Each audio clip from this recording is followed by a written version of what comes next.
Well, hello everyone. My goodness, if only we had something to talk about today. If there was just something exciting, something cool, something fun. Ain't nothing going on. No, nothing going on at all. Just a boring day in sports talk radio. Just another boring day in sports talk radio. Nothing to get into, nothing to talk about. Probably talk about the importance of running zone blocking schemes. Maybe get into, do you prefer the shade technique or the 3 technique on the out of the nose tackle? Nothing big. Just a nice, quiet, calm. The Atlanta Braves are the champions of the world, man. Whoa! My voice is a little cracked. I may have been yelling a bit last night. Sorry, I've been waiting. If you were watching on the stream, ESPN Upstate, then you saw on Facebook, by the way, me having my hands on my headphones so I could press them for when the scream was about to happen. That way, I can keep my sanity. We are the champions, my friends. I hope we don't get hit for a copyright strike because it sounded just like Freddie Mercury. It did. It's like being in the same room with him. It was amazing. We'll keep on fighting. I can't do it. My voice is wrecked. I'm screaming last night because, ladies and gentlemen, the 2021 Major League Baseball World Series champions are our Atlanta Braves. How about the freaking Bravos? Ladies and gentlemen, I have picked up the panic button off the table. I have walked to the other side of the studio and I have dumped it square in the trash can because the curse is lifted. The Bravos are champions. Let's break down item 1, Braves are the champs. Item 2, Braves are the champs. And item 3, the Atlanta Braves are the world champions. Can I get a hell yeah? Come on, boys. Lonzo looked at me like, no, you cannot. Not for me, but there are people out there, Ladies and gentlemen, I kept waiting for the collapse. I kept waiting for the collapse. I kept waiting for the moment to be too big. I kept waiting for the Braves to fall apart. I kept waiting for the choke job to happen, and it did not. Jorge Soler, Dansby Swanson, Freddie Freeman, the Braves put 7 up on the scoreboard last night. 6 of them come by way of some monster swats. Max Fried was aces. Tyler Matzik was aces. Will Smith was aces. And it's all said and done. The Atlanta Braves are the champions of the world. I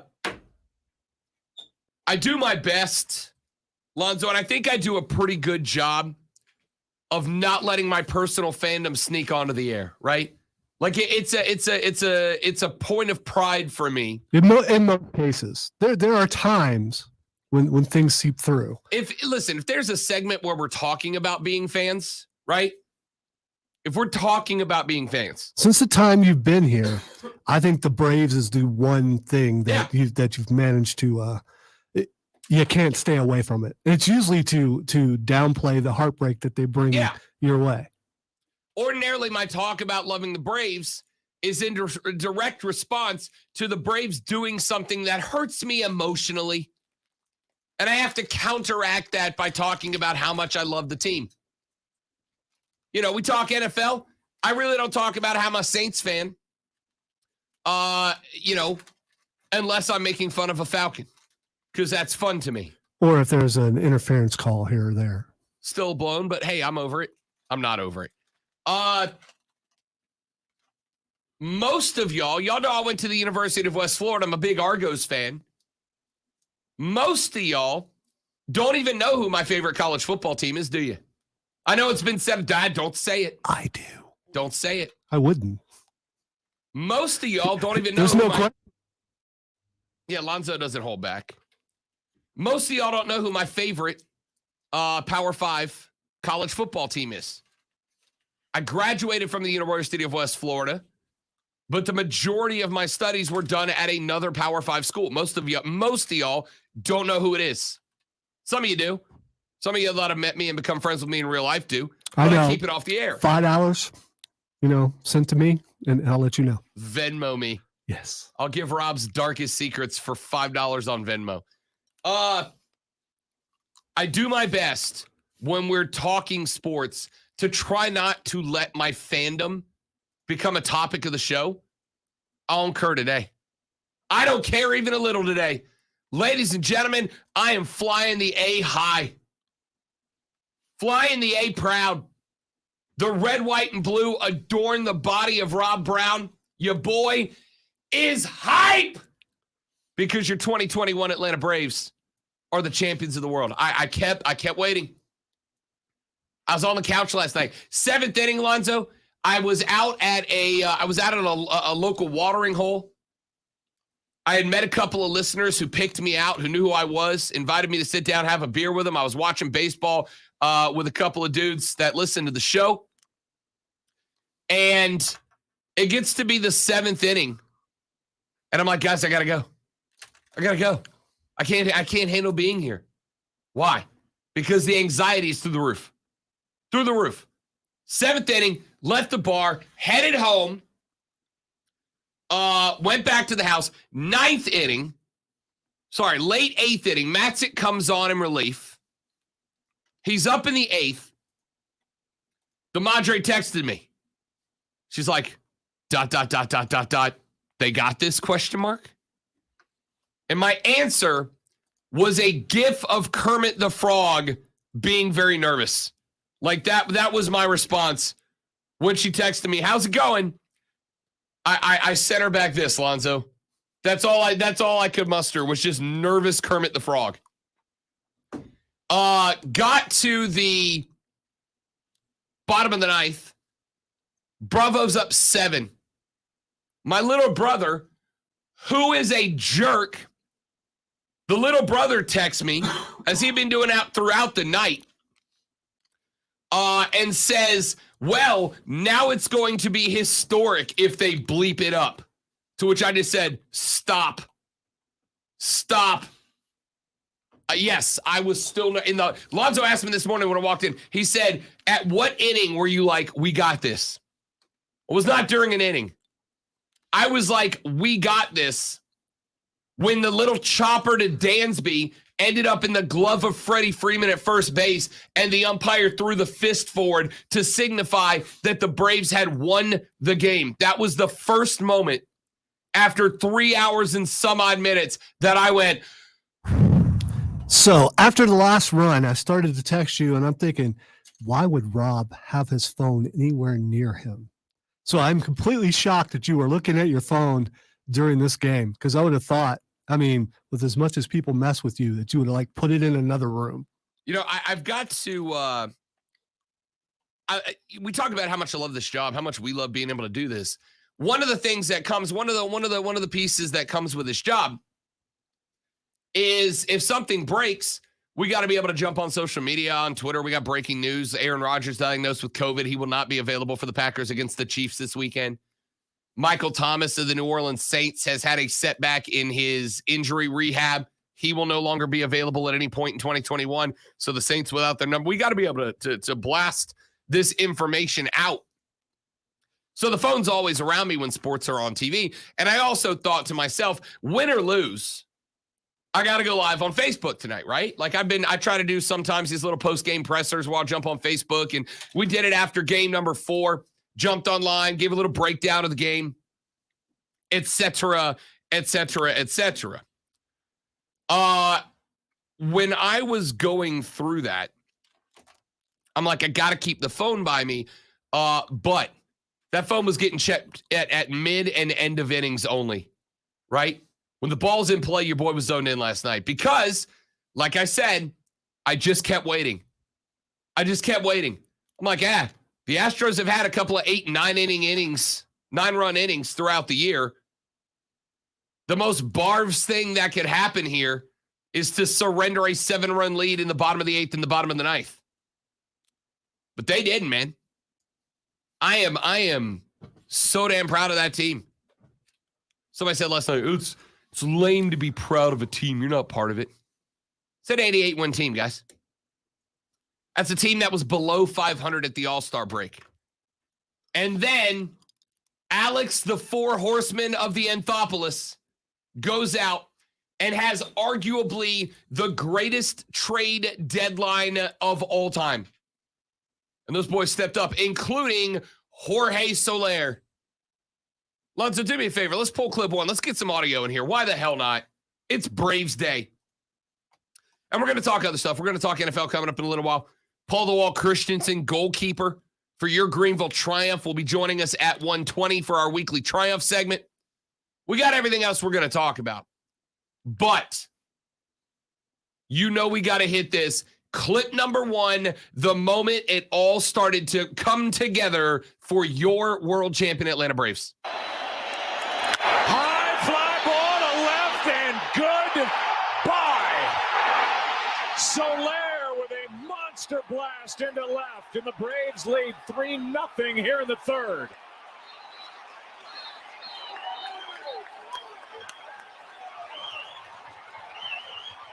Too many breaking balls, Joe. He was timing them up, and he got one that not even the train tracks could hold.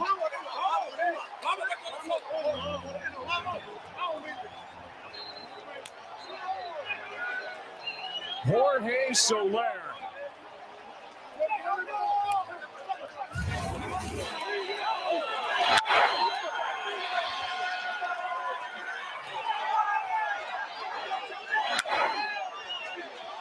The guy who hit 48 home runs 2 seasons ago. What a pickup he's been for this Atlanta team. And the watch party loves it as Soler just touched one off over the train tracks. And the first big moment of this game belongs to Atlanta and Soler, and Garcia knew it.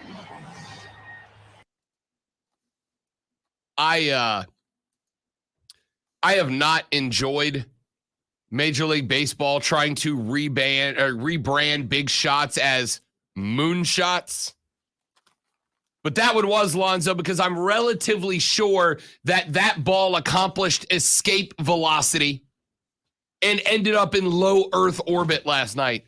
Cleared the train tracks. I was talking with the big boss before we came on the air, Hendricks. You know he's a baseball guy.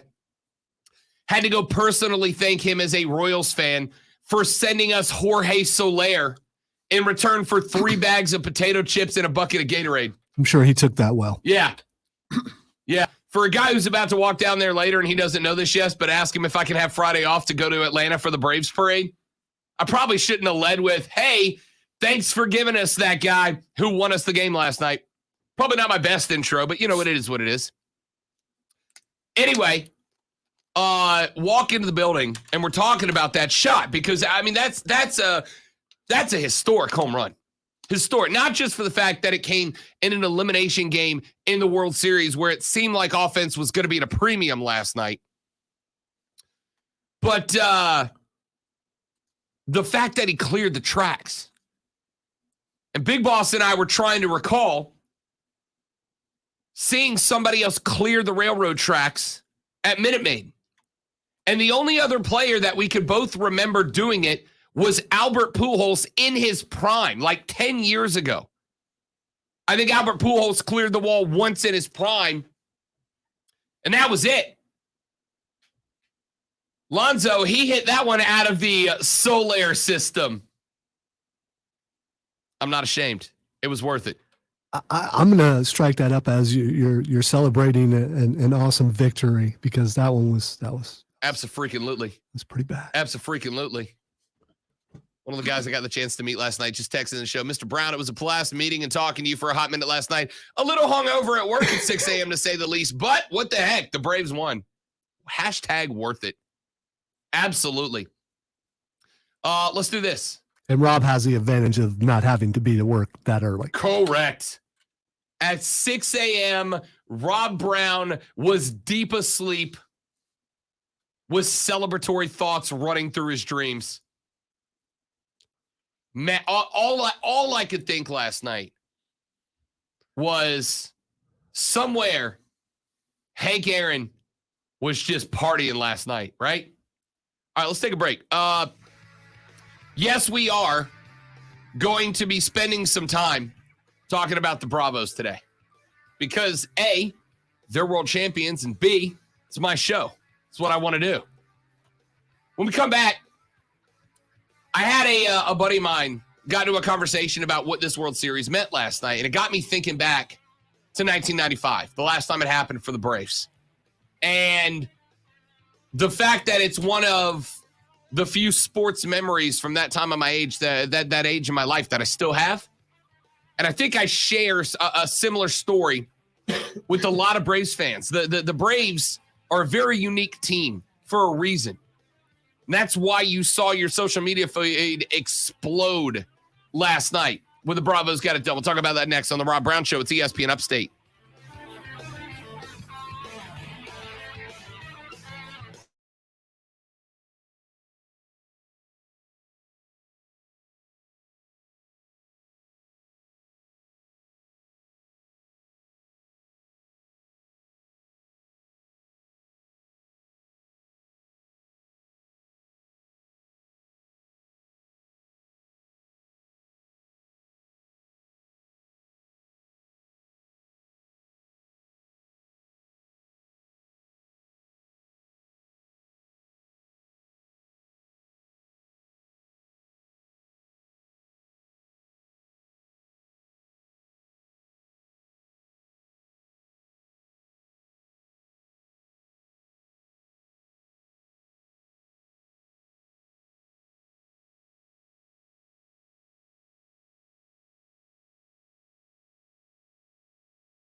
End of last year, the charters that were sold were going for about Happy Bravo Day, says Keegan.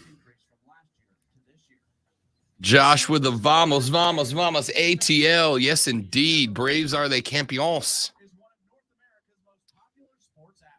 I stood the whole back half of the game.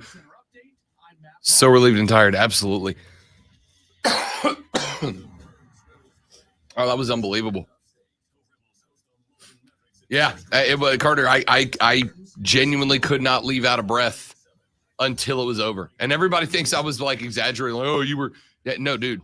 Bottom of the nine, I had butterflies. 100%. 100% had butterflies.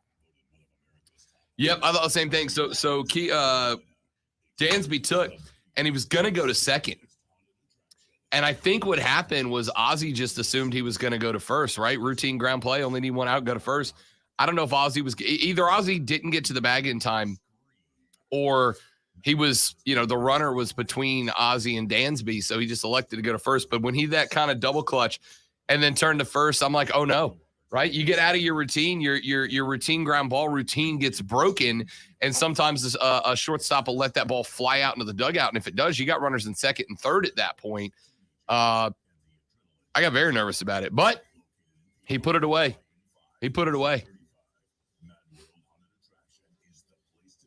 Muy bueno.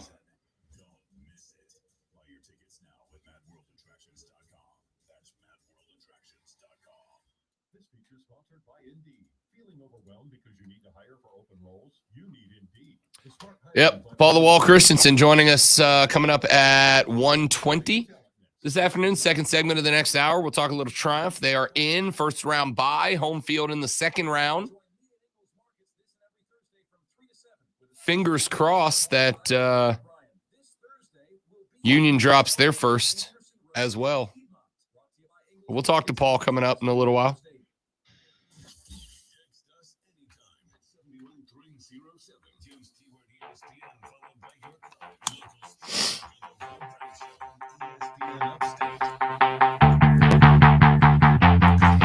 I don't know if you saw this, but last night, one of our Twitter followers, Lonzo, made it onto the Fox Sports post-game show. G-Man Bills fan at Theo042296, who I've interacted with on Twitter many, many times. Absolutely hilarious. After Soler hit that ball, he went out and he filmed a clip in his backyard where it's like his camera walking outside, and he's like, what was that noise? Something just hit the house. And he turned to the house, and then he turned it back around to the right, and there's a baseball in there. He goes, oh, would you look at that? It's Jorge Soler's home run ball here in South Carolina. And they put that clip on the Fox Sports postgame show. Good for him. Yeah, it's very cool, man. Way to be creative and get the attention of that's awesome. The Upstate made the TV last night in the postgame show. Absolutely cool. So let me say this. Abe Gordon, our buddy from the fan in Atlanta, is going to join us in the next segment. 1995, last time the Atlanta Braves won the World Series. Your boy was 10 years old. 10.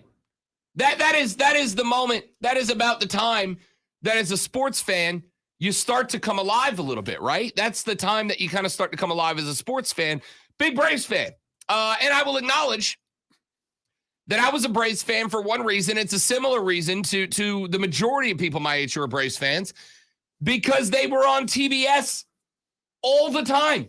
Okay, so this wasn't a family thing. Mark Ryan and I have had this discussion a lot about where fandom comes from. Sure. So this was more of they were in front of you. Yeah. So you were able to see them. The Braves were the Southeast team, right? Because they were on TBS. You had unprecedented, and since that moment, never replicated access to the Braves.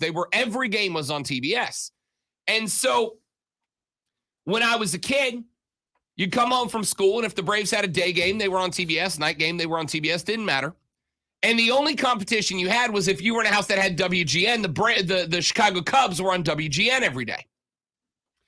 And so I remember being a kid, and after school, the little brother, who is a Cubs fan, my mom was born in Chicago, and also she dropped my little brother on his head as a child, so he was a Cubs fan. Multiple times or just once? That she was born there or he was dropped there? Because she was just born there once, but he was dropped on his head clearly. Yeah, that's what clearly a number of times.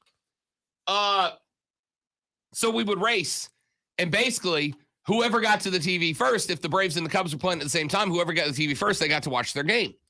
And so for a number of years, my grandpa lived across the street, like right across the street from where we lived in Shalimar, Florida.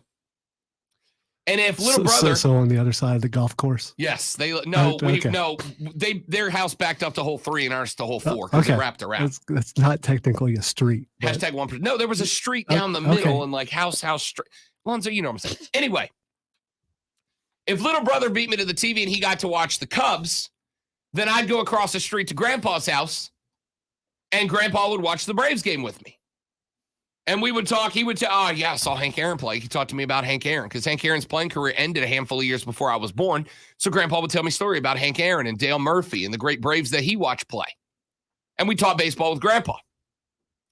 So I have these memories, but The night the Braves clinched against the Indians in 95, 10 years old, my dad took me to the Shalimar Diner, which was an old 50s themed diner. It had the like silver walls on the outside. You know what I'm talking about? Like that old classic 50s look. You know, I had the pictures of the Corvettes from the 50s hanging on the wall. Took me to the Shalimar Diner to watch that game close out, to get a burger. And the Shalimar Diner served these big, extra chocolate milkshakes. And they came in the little silver tin, you know, because they'd make the milkshake, they'd fill the glass up, and then whatever's left, they put in that silver tin and bring it to you. So you got 2 milkshakes. Took me up there to watch the game. The diner had these little, like, 10-inch TVs in every booth, so you could watch whatever you wanted. And we went there to watch that last game.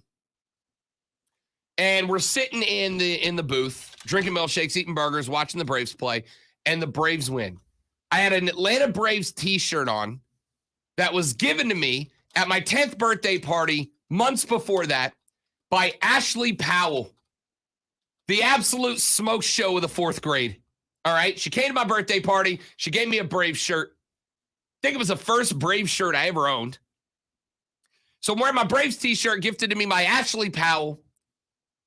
And I'm watching the Braves put away the World Series. It's pretty significant that you remember her name after all these years. She was my first crush, dude. Okay. First crush. All right. Her and my 3rd grade teacher, Miss Gherkin. My 2 first crushes. 4th grade teacher, Miss Myers, was a smoke show too. You're saying all that, and I remember Miss Bennett from kindergarten. Oh, we all got them. We all got them.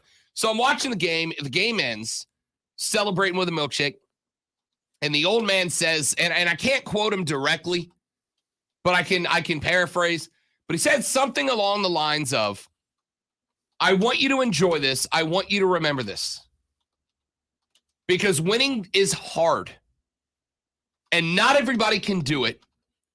And for a lot of people, it doesn't happen often. And in sports, it doesn't happen often to be the best. It's hard. And he was telling me about great players, Dan Marino, that went their entire career and never won a championship. He said, so I want you to remember this moment. I want you to love this moment because it doesn't happen very often. And a lot of people are very fortunate to see their team win one. You may never see another one. And for 25 damn years, I thought he was right. I'm never going to see the Braves do this again. Never going to see the Braves do this again. And then they did. And it made 25 years of infield fly rules and getting swept by the Yankees and September collapses from going first in the National League to last. It made it all worth it. And it might be another 25 years before I get another one. I might be 60 the next time the Braves do this again. It might be the Chipper Jones Memorial season the next time we do this again. And you know what? Worth it. Because those memories of watching that game, those games with my grandpa, who was not here with us anymore. Watching that last World Series win with my dad, who's not with us anymore.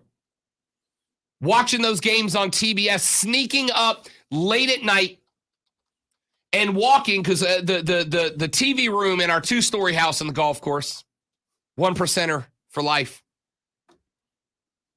If the Braves played late at night on TBS, if they had a night game that was past bedtime in the 3rd grade, and I wanted to watch it, you had to sneak across the balcony that overlooked the living room. If mom or dad were down there, you had to go like full Splinter Cell Steph mode, creep across, hands and knees like an Army Ranger. Then you had to get into the TV room. You had to turn the TV on and just jam that volume down button as hard as you could in case little brother left the volume way up so you didn't get blasted to give you away. You know, back in my day, we had dials. No, we had buttons because I'm younger than you. So slam that button down. And then once the game was on, in order to get away from the TV and over to the couch on the other side, you had to tiptoe across the room because the TV room was right over mom and dad's room. And if you stepped on the wrong floorboard at the wrong moment, it would go throughout the whole house. And then if they caught you, you didn't get to watch the Braves on TBS at night again for weeks. They sneak across that TV room. And then he had to gently crawl on the couch. And then he had to sit there and watch the game with no sound on. And I did it every time the Braves played a night game. Every time the Braves played it because I loved the Atlanta Braves. You know, the thing about that, you always think your parents don't know. They knew. They knew what you were doing. I'm sure they did. And, I'm sure my dad was going, Rhonda, let him watch the game. It's baseball. That's my boy. It's his first sports love. Yeah, it's his first sports love. He loves baseball. I still have my first Little League glove. I have game balls that I won in Little League that I've kept as souvenirs. I don't plan on having kids. I don't know what the hell I'm going to do with this stuff, but I have them with me because that was the first sport I played. T-ball, first sport I played. Before I played soccer, I played T-ball. Baseball is the first love. Basketball is my favorite sport, but baseball was my first love. And the Atlanta freaking Braves were my first love as a sports fan. And so we won in 95, and Pops at the Shalimar Diner said, hey, enjoy this, soak this in, because you do not know if you win this again. And for 25 damn years, the Braves had me convinced I'd never see another one. It was done. I got my one. It's the way I feel about the Saints now. I won a Super Bowl. I can die happy because I got to see it. We'll never win another one. I know that. Kansas City won the Super Bowl. And I sat there and I started thinking, you know what? They've won one of these before in my lifetime, but I was too young to realize what it was. They just won the Super Bowl. And a wave of emotion hit me, and I make fun of those guys all the time. And it's like, you know what? I may never see this again. And it's an amazing feeling to see your team do something that you wasn't sure they could do. Yeah. Listen, I don't know if the New Orleans Saints will ever win another Super Bowl. I don't know if my favorite college team will ever win another national championship. I don't know if the Braves will win another World Series. But what I do know is that from 1995 to 2021, I felt the same way about the Braves. And all of that heartache and disappointment, it's worth it. It's all worth it. It was worth it last night when the bottom of the ninth was over, when Dansby took the routine chopper, got it to Freddie. 12 years later, Freddie Freeman gets his first ring. To walk into the kitchen, to pull out the bourbon, to pour it into my I drink and I know things rocks glass, and to bang back a little Four Roses in celebration of the Braves. All of that 25 what was that years. last thing? The Roses thing? Four Roses. It's a bourbon brand. Oh, okay. It's a brand of bourbon. All right. So, Lonzo, bless your heart. I respect it. There are others like me out there. I know there are. Who don't know what that is. I'm just trying to help them. All of it, all the heartbreak, all the pain, all of it, gone. Doesn't matter anymore. 25 years of just gone. Just like that. Sports are great. Sports are fantastic. Why do we love sports?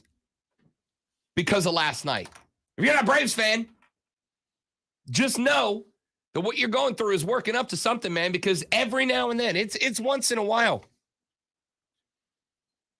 Every now and then, once in a while, you have one of these moments. And everything, all the heartbreak and disappointment building up, it's one of those things that, if you just win, it's like, all right, we won. That's cool.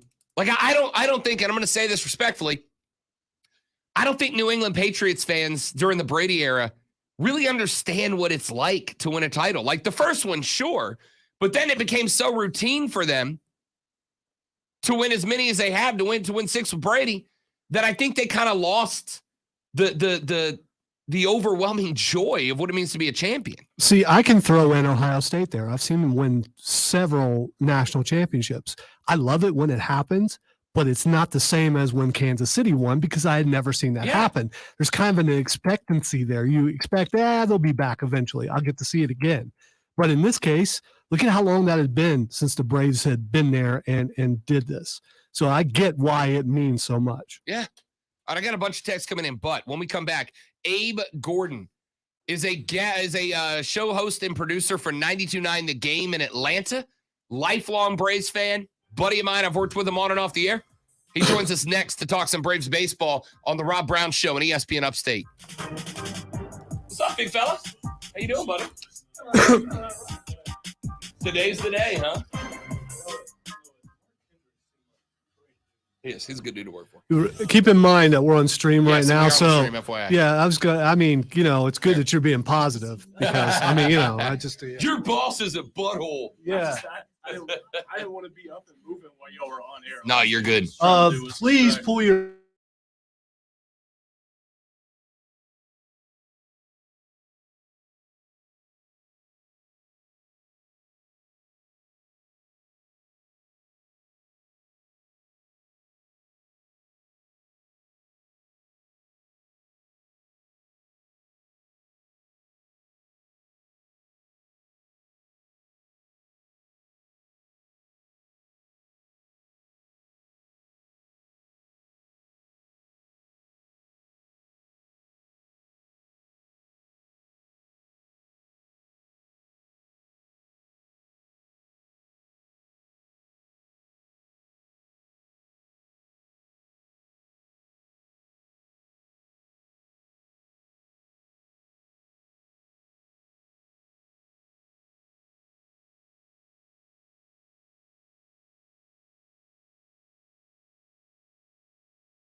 Through on channel 1 right here, and then channel 2 and channel 3 actually match up. This is 2 and this is 3. So when I hit the bumper, it's going to come through on 2. I don't know how much of this you've ever done. Not a ton, but it doesn't sound completely foreign. So it's Okay. positive. All right.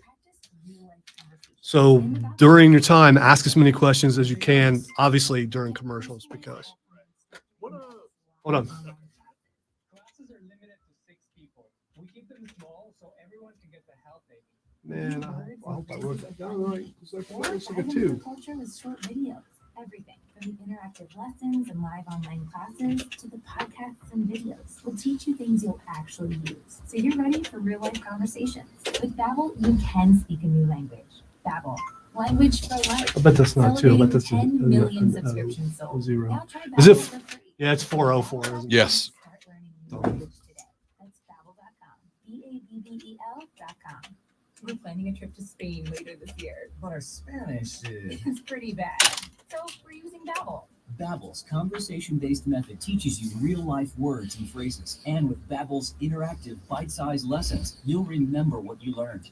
There's no easier way to learn another language. Ahora hablamos español. He just said now we speak Spanish.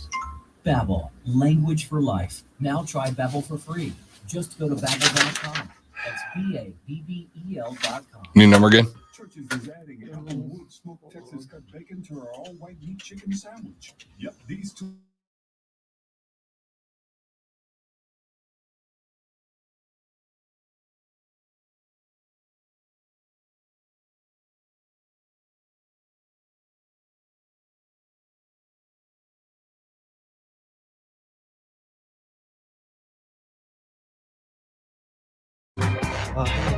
Rolling on with the Rob Brown Show here on ESPN Upstate.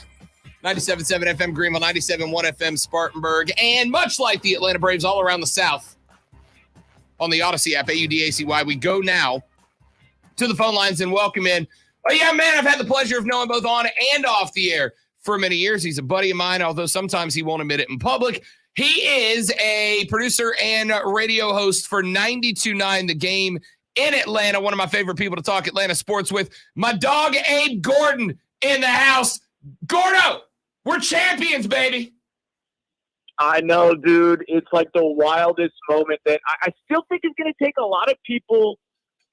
I know people are happy emotionally, but like to really understand what the Braves just accomplished, and the only word that makes sense is improbable, and I mean that in the truest definition of the word. It's going to take a while to understand just what they were able to accomplish this year. It was a wild ride from the start of the season. April Fools, it began with a sweep at the hands of the Phillies, and then obviously ended last night with glory and champagne. So it was a heck of a year for the boys. 100%. And you know, what's incredible about this team at the break was a sub 500 team.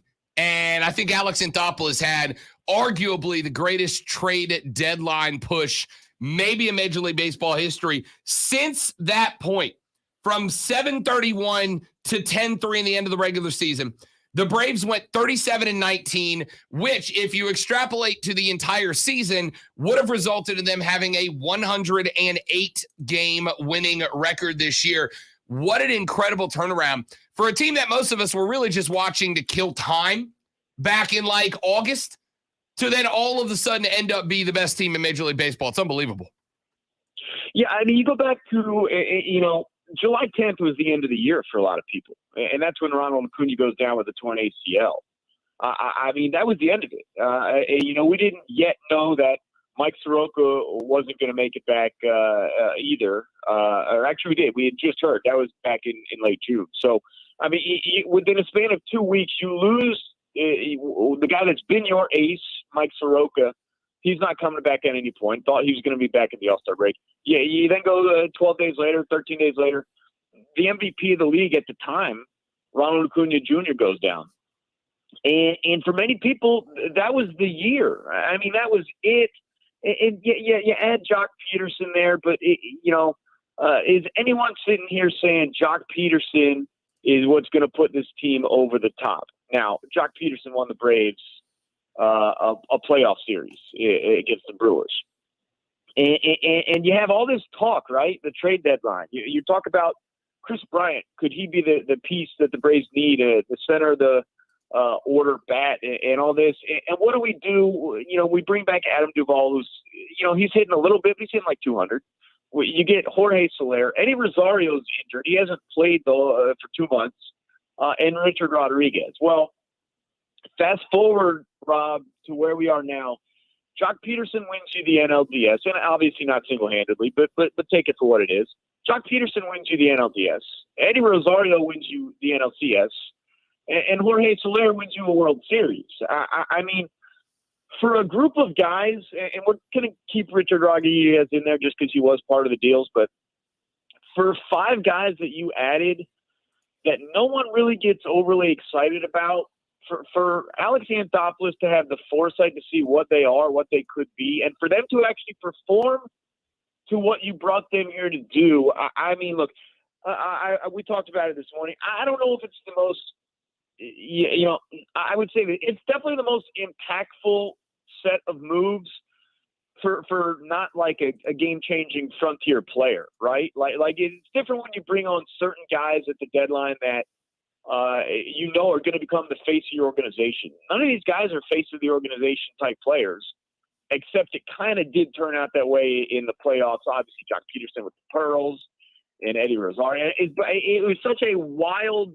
crazy foresight from Anthopoulos for this to actually work out. Again, it just goes back to the word improbable. Abe Gordon, host and producer on 92.9 The Game in Atlanta, joins us here on the Rob Brown Show on ESPN Upstate. Abe is a fan, and we can talk baseball and X's and O's and all that good stuff till the cows come home. But, as a fan, I was telling the story before we got you on here about, being a kid and walking across the street to watch Braves games with my grandpa and my dad taking me to watch the 95 clincher at the Shalimar Diner, and the fact that it's been disappointment after disappointment after disappointment since then. What happened last night to me, Abe, is going to be a sports fan memory that I will keep forever. And I know every team has struggles and all that, but for the Braves, it's always felt like there was something standing between them and a trophy, and they finally overcame it last night. As an Atlanta guy, as a lifelong Braves fan, walk me through how you were feeling when that ball hit from Dansby to Freeman last night to put the game away. Yeah, it was so wild because we shouldn't have been here. Like we weren't the best team in baseball. There are multiple teams I think would stake a claim to being better than the Braves. But for whatever reason, stuff clicked the last 2 months of the year. You had road trip in late August. You won 9 straight games. You had another one that you won 7 of 10 or whatever the number was. And something clicked with this team, and you could kind of feel it coming. It was so weird because what was such a wild season led to. And Rob, I don't know if you felt this, but it was a relatively comfortable postseason. We never had our backs up against the wall. I mean, even when Charlie Morton goes down in game 1, and you're going to have to give the Astros game 5. You're pretty much just punting in game 5. Like it never felt like you were in trouble. And so to get the justification of the Braves being able to, and the Brewers were whatever, you should beat them anyways, but the justification of the Braves running through the Dodgers, and I mean running through the Dodgers, completely manhandling them in this series, and then running through the Astros. And you talk about the Astros, everyone's scared of their offense. You won games, your 4 games, you held them to 2 runs, 0 runs, 0 runs, and 2 runs. And not in that order, obviously 0 last night. I mean, so you did everything right on so many different levels. You finally had the offense explode last night. The great thing for me as a fan, Rob, was the coronation last night, because Dansby Swanson hits that home run in the 6th inning and puts you up 5-0. Freddie Freeman adds to it with a double later. And from that point on, from 5-0 and then eventually 6-0, that game's done. Like it was over at 5-0.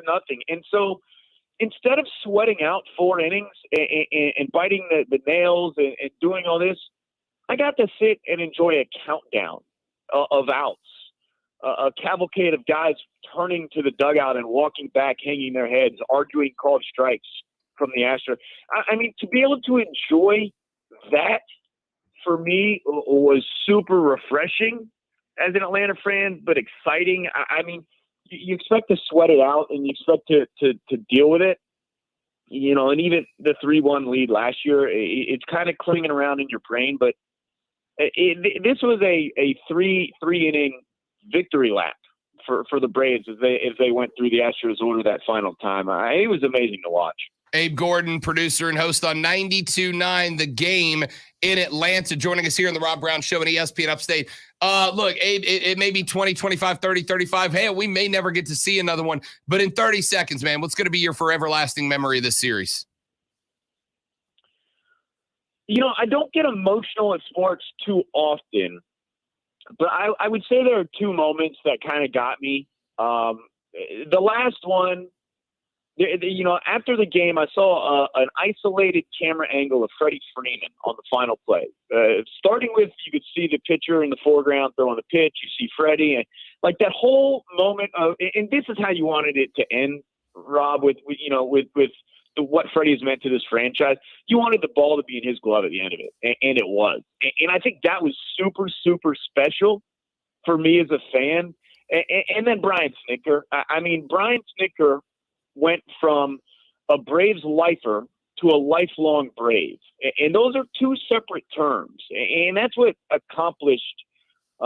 he got accomplished last night. I mean, there are so many legends off of this team that should never have to buy a drink, should never have to question their job status. I mean, You know, if you tell me that they signed Brian Snicker to a lifetime deal tomorrow, I'm good with it. Same with Anthopoulos, and but the pure joy on Freddie's face after what he's been through, and the same for Brian Snicker, that's going to stick with me and last with me longer than any of the in-game stuff. It was really those two moments that really did it for me. Abe Gordon, host and producer on 92.9 The Game. Abe, great to have you on, Big Dog. Congratulations, and we'll do it again soon, amigo. Are you coming for the parade on Friday? I am going to ask as soon as we get off the air. All right, you make sure to let me know if you make your way down here. Done and done. That's Abe Gordon, host, producer, 92.9 The Game in Atlanta. You can follow him on Twitter at Abe Gordon, AbeGordon. Come back to wrap up the first hour on the Rob Brown Show on ESPN Upstate.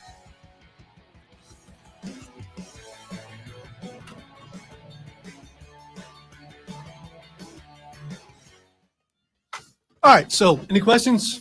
I mean, I was just kind of watching you work the board. Like, even when you brought Rob back on, just before Abe came on, like, I saw you fading the commercial out just a little bit. And then when you cut the mic, you moved the control back up. I mean, watching you cut the phone just now.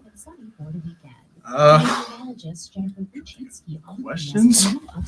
That's just a matter of feel. You get used to it after a while. The main thing was just watching Abe's levels because he makes points of emphasis on like every other word and trying to find a medium ground because you want it to stay somewhere in here and only hit the red every once in a while. You definitely don't want it straight up pegging because if you do it, overmodulate it. It'll sound horrible. How are you queuing up commercials here for once you guys get ready to go?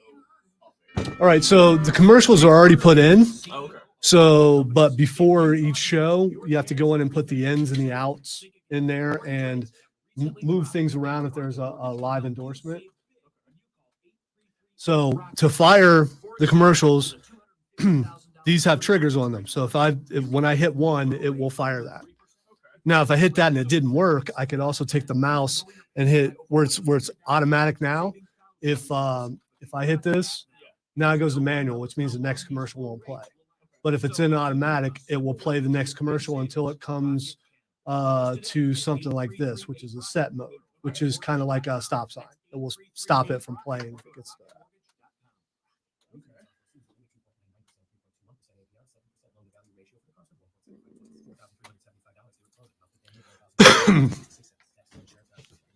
But I come in a little bit earlier before the show and set everything up, so I don't have to worry about. Now, I could do it during the show, but Makes your life a little bit harder.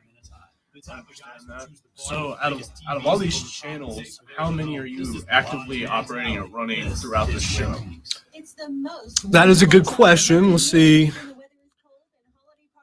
2 here. That's my mic, and that's Rob's mic. Now, if we have guests, of course, there are 2 other, but That's those 2 right yeah, but generally it's just these 2. These 3 channels, which is what I told you about, 1, 2, and 3. This channel right here is a computer. So Rob puts together audio, which I will play. And then the phone pot. During this show, there is no Sports Center because the programming on the ESPN side doesn't do Sports Center. When you get into Mark's show, they actually have Sports Center. So at the top of every hour, you have to bring up ESPN and play like a minute and a half to 2 minutes of Sports Center. Oh, okay. They also, So that's just a live ESPN feed? yeah, Oh, wow. yeah. So that's what's going on ESPN right now. Also, we do get Sports Center at the bottom of the hour, but it comes unedited because there's no way to, because it floats so much on their end that we can't pinpoint exactly when it's going to be. So they will record 5 minutes of audio, and we actually have to edit it as we're doing the show, which and it comes down at like at 1:35. I will check it, and I will edit it, and then have to put it in. I'm also monitoring Twitter in case there's breaking. Yeah, I saw news. y'all both on the Twitter prowl for sure, making sure nothing pops up. But And normally the TV's working, and we can see the bottom line too. But It is not working right now. I can't figure out why. So this audio program up here at the top left, what's recording the audio for you guys? All right, so I'm recording the podcast Oh, okay. on Cool Edit. There's a lot of people who just went through school use Adobe, still use Cool Edit. Cool Edit is in every room. Adobe is not, because you got to have separate licenses for Adobe. But Adobe owns Cool Edit, and it's the same thing. It's just a simpler version.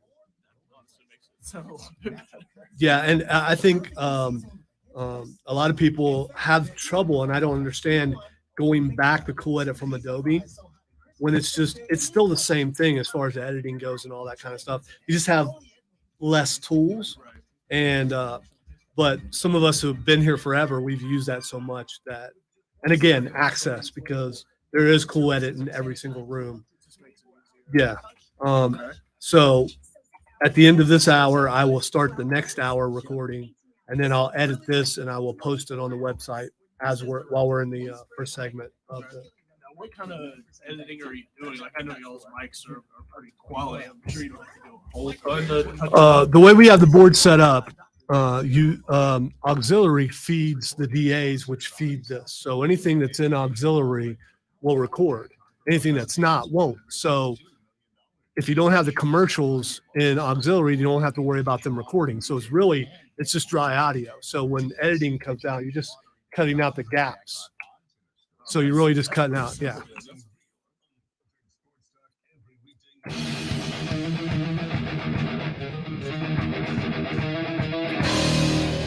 A lot of people writing in asking if the Braves are going to resign Freddie Freeman, and I think the answer is yes, right?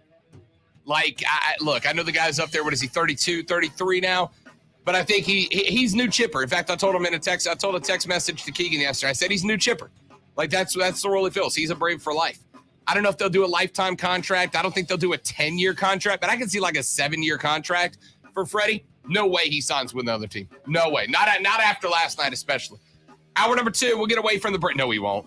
We'll do a little less Braves in the next hour on the Rob Brown Show, ESPN Upstate.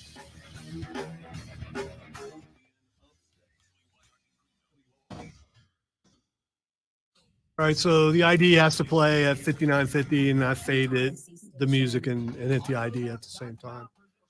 And then I stopped the recording.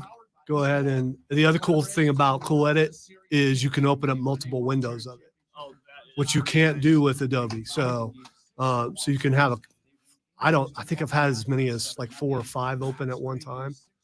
I wouldn't advise it though; it gets confusing. But right now I have 3 windows because I have the audio he sent. I've got the audio I just recorded and the audio that's recording now. Yeah. So just go ahead and hit record like I just did, and so it's already recording for the next hour. And see, all right, so those are the gaps where commercials were. The only thing that there's a little gap right here, that was my live read. And I know that, so I'm going to cut that out too. Yeah, stuff like that, especially when you're recording and, remember the whole show. Like, I have an idea when stuff like that would come up. So you don't have to. Well, and it's pretty simple because, again, it's. See the break right there, too. What do you expect? You just say, I want a hot dog. What do you expect to come on it? Ketchup and mustard. Thank you. So I've been told that in the upstate of South And all the podcasts for each shows are saved in separate places. We also have a thing called net storage, which is a thing that you can access from any room. It's a common storage for the entire building. Yeah. All your show audio. That's what that's a chili dog, right? The chili dog. Thank you. That's why it's called chili dog. Thank you, bro. If it's a chili dog. And then this is called Omni, and in Omni, this is where you can upload all the podcasts. Yeah. Yeah, Mad World in the first break. Perfect. Need somebody to talk Panthers too, Rob. Let me know, man. Yeah, absolutely. I'm sure he might get to some football eventually. There was We'll see. there was something significant that happened last night around 7:00. Just The NFL plays here on ESPN Upstate.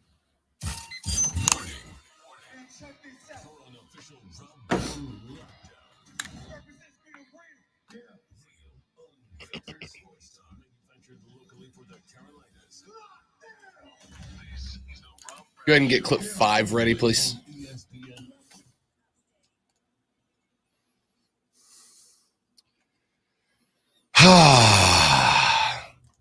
I got to tell you, your boy is a happy sports fan today.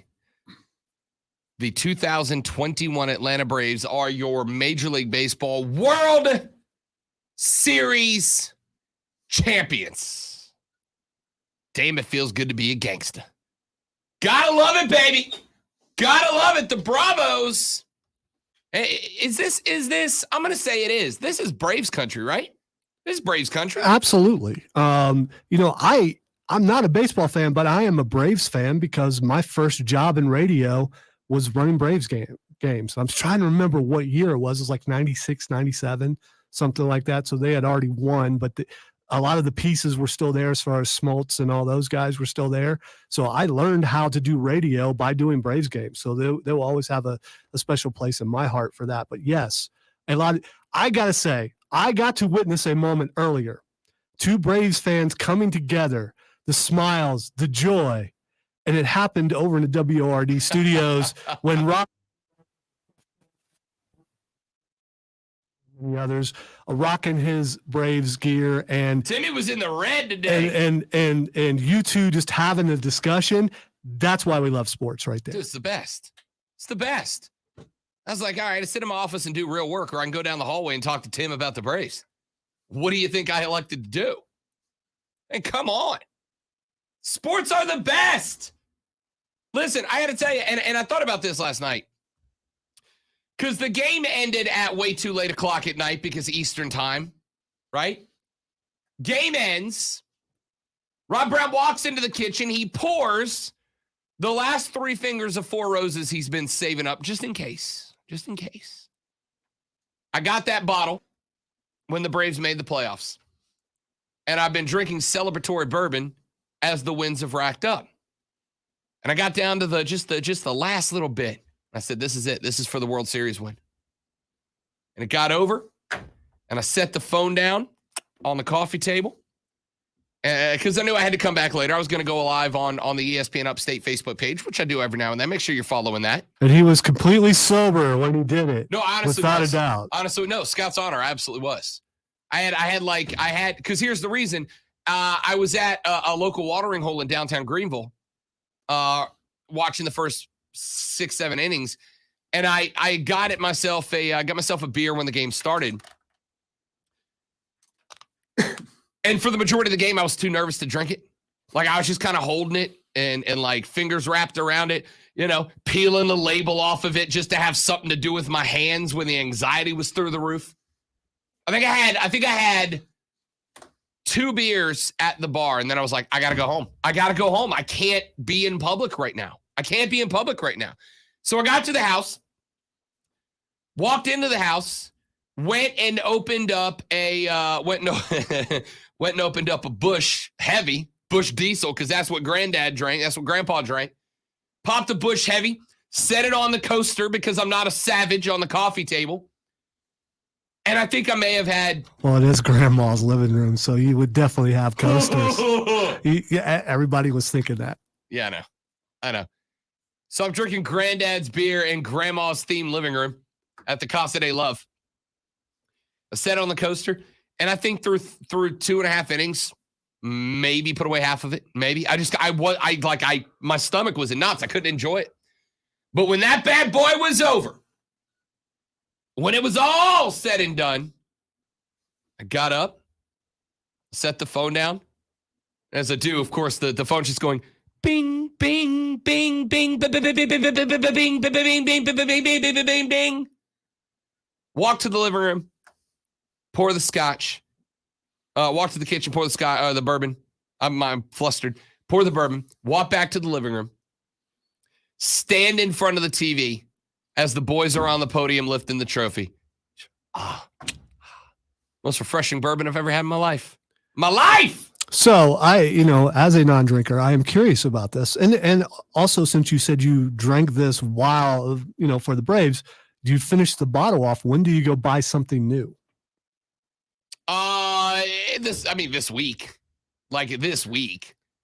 And is it for the express purpose of only for Braves, or do you do that for each of your teams? The Four Roses, the bottle I bought was the postseason bottle, right? Because I knew at some point I was either going to finish that bottle in celebration or just sheer grief. One or the other, right? And if it's grief, it's all going down. Like the last night, it's just all going away. But because it was just a little pour at a time, got down last. Now, problem is I can't buy another bottle now because I have the greatest boss in the world, and he's totally going to let me take the day to go cover the Atlanta Braves victory parade on Friday. He's totally going to – it's going to be a work function. I'm going to cover a major sporting event. Problem is I'm going to be at the Battery. If not Friday, then Saturday. I'll take a ride down to celebrate. And there's going to be a lot of World Series champions gear that I want to purchase. I'm happy for you and I'm not, but I said I want to go Friday, and Lonzo just put his head down like, please don't do this to me. You have to be here Friday. We'll see. Texas says, Rob, you don't believe in jinxes, but you believe in Scout's honor? I call BS. Those are two different things. Scout's honor says, my word is my bond. It's as important to me. I will not break my word. Man has two things to live on, his name and his word, and that's it. Right? I do my best to do my duty for my country. Yeah. Hurricane Jeff asked, by any chance did you happen to break your own rules and lay a little bit of coin in a postseason Atlanta team? Nope. Absolutely not. Absolutely not. In fact, I was talking with a dear friend of mine who's a Braves fan last night. You know what he did? When the Braves got up 5-0 or 6-0, when Soler scored on the Freeman double out to center, the Astros' chance to win the game outright, they went up to it was like plus 2,500. It was some ridiculous number for the Astros to come back and win that game. And he, as a Braves fan, threw money at the Astros to win outright on the money line. Because he's like, it's Atlanta, right? Like, if we're going to lose the dumbest L in Atlanta postseason sports history, I'm going to get rich off of it. It's like, if we win the game, did somebody just come in? Yeah, engineering is checking. Engineering is checking on our cable. Oh, all right. Yes. Now engineering is staring at the back of your head because you made a big deal about it. Dude, it's fine. Tony, you're always welcome in. Except while wearing that sweatshirt. I don't even care that you're rocking the Clemson shirt. The door flung open violently, and then there was no one there. Was worried I was under attack. And now Tony's pulling racks of stacks out of his sweatshirt. Do you need what do we got? We got the Clemson shirt covering the Carolina shirt. Tony is branded right now. Hashtag branding. So he put like $20 at like plus 25. Surprised you didn't have underwear he was wearing. No. Because he might have showed you. No. We get weird here, but not that weird. Not on Tuesdays, no. So he put like 20 bucks. Wait a minute, it's Wednesday. Bucks. It is Wednesday. He put like $20 on the Astros, like plus 2,500 to come back and win that game. He's like, if we collapse, at least I'm gonna get rich off of it, right? And I respected that. I really did. So is there a certain amount of trying to reverse psychology that you're willing to sacrifice that money just so your team will win? And he thought that by doing that, he would help the Braves win. In betting and gambling, Lonzo, there's a term called leveraging your bet, right? And leveraging your bet is like if you're going in on, I don't know, let's say theoretically FSU plus 9.5 against Clemson for no reason, just theoretically. You might put a bunch of money down on that, but since that's kind of a fringe bet, it's a pretty 50-50 bet, you might then also say, but I'm also going to put a little bit on Clemson to cover the over, right? To hit the over. And that way, even if FSU loses that bet, you might get a little bit back from Clemson hitting the over, whatever that was set at. No, but so it's leveraging the bet. But yeah, you better damn well believe he was thinking to himself, If I put the universe might punish me for putting $20 on the longest odd bet I've made all year. I'm going to take the risk in order to give a little energy. But I also got it because, again, bottom of the ninth, your boy was freaking out on the couch. I'm like, we're about to give up 8 in the bottom of the ninth. Watch, we're going to do it. So did he take credit for the win? No, none of us take credit. So, does he believe him putting the money on the Astros helped Atlanta win the game? I genuinely think he was thinking to himself, if we collapse and if we give up 8 in the bottom of the ninth, which can happen, then I'm walking out of here with like $2,000. So at least I'm going to be able to drink through it with good bourbon. You know what I mean? Like, I think that was honestly it. Texter says, Joe and Greer says, P1's no Rob lost all his coin on the Clemson game. I'm not over it. I'm not over it. You actually just mentioned it. I'm not over it. Plus 10? Plus 9.5. I had him. Lose by 10 on that play? On that play? Whatever. The Braves won the series. Who cares? At ESPN, Hurricane. Yeah, we read that one. Let's see. You can stick with the Braves. I just did 6 hours of ESPN ghost coverage of the win. Key is still hurt. We sent his. Gotcha. Yeah, Keyshawn was not thrilled. He's a Dodgers guy. I found a dude last night on Twitter. I love this. I love fans trying to like reconcile their lives when things go sideways. I saw an Astros fan last night light it up on Twitter with the take that the Braves are actually not a good team, but because of the fact that 6 of their 7 runs last night came on the home run, the Astros should have actually won the game. And I said, well, I was unaware that we were playing church league rules where only 2 home runs count and then everything else over the fence isn't out. I didn't know Major League Baseball adopted that rules. And B, even if you take 6 runs off the board, the Braves still won the game 1-0. Get over it, hombre. I love it. I love fans trying to reconcile. And again, I've been doing it with the Braves for 25 years. I've been trying to reconcile September collapses. I still don't understand how the Cardinals got an infield fly rule to save them. I don't get it. But you know what? Woosa. Who cares? The Bravos are the champions of the world, Jack. Let me grab clip number 5, if you don't mind, Lonzo, because I want to hear it. That's it. Roll the sound. I just want to hear it. The Braves bring in their closer, Will Smith, to try to get the final 3 outs. 3-2. That's a base hit by Brantley. And he's on to start the ninth. 5 games better than the Mariners in the AL West and back in the World Series. Here's one into right center field. Going to get it is Duvall. 1 on, 1 out. And the Braves are 2 outs away. Watching his dad guide the Atlanta Braves to within 1 out of a championship. 2 down here in the 9th inning. And the Astros are down to their final out. The 0-2. Left side, Swanson to first. The Braves are world champions.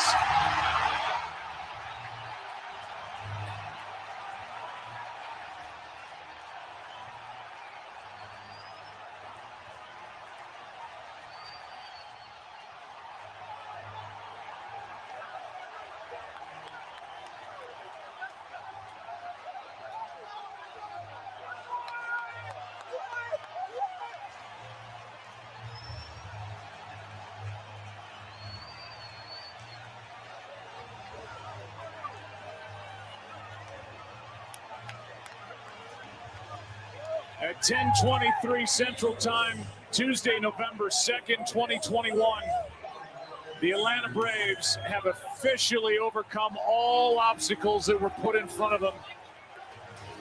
And they are world champions, winning it in 6 and delivering Atlanta their 2nd championship. Pretty incredible. Every one of those players seems like they contributed. It's really a total team effort. But the heart and soul of the organization is Freddie Freeman, and you can't imagine what he's feeling right now after putting in all those years along with that man, Ryan Snicker. I'm sure he's looking for his wife. Can't find her, and It's hard to explain, but they did it on so many different levels, and they believed.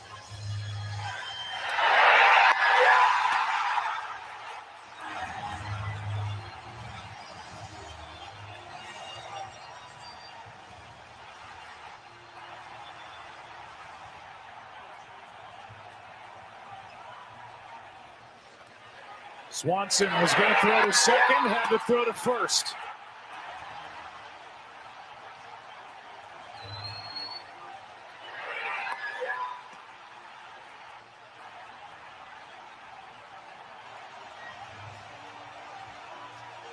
And a franchise that won it in 1914 in Boston, 1957 in Milwaukee, has now won it in Atlanta in 1995 and 2021. Crush it up and inject it straight into my veins. If every day felt like last night, felt life would be incredible. But you got to have the downs to appreciate the ups, right? If every night felt like last night felt, it would get routine. You wouldn't appreciate it. So we had 25 years of not that to get to that. And it was worth every freaking heartbreak, every disappointment, every letdown, every collapse, every infield fly rule, every blown save, every bit of it. Let's take a break. We'll come back here in just a moment from right now. We got some folks lined up on the phones. If you want to talk some Braves baseball, I want your stories, man. You know we like stories on this show. I want your stories. Tell me about why the Braves were so important to you growing up and what last night meant to you. I've told you mine. I want yours on the Rob Brown Show on ESPN Upstate. It's Paul, by the way, and Mad World.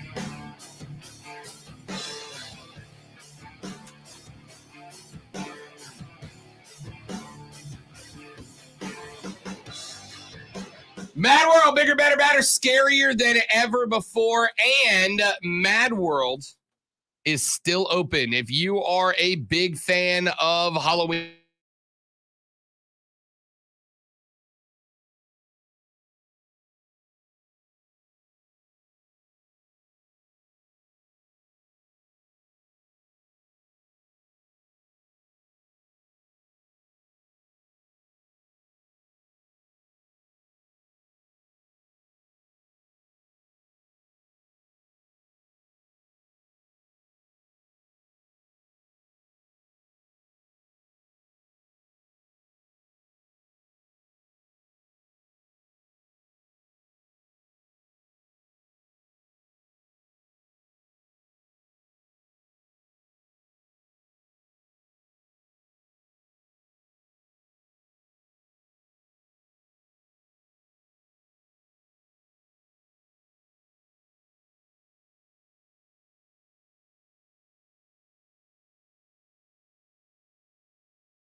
into the hiring process. With ZipRecruiter, you And now it is posted to Facebook. What's Paul's last name again? Christensen, Christenen.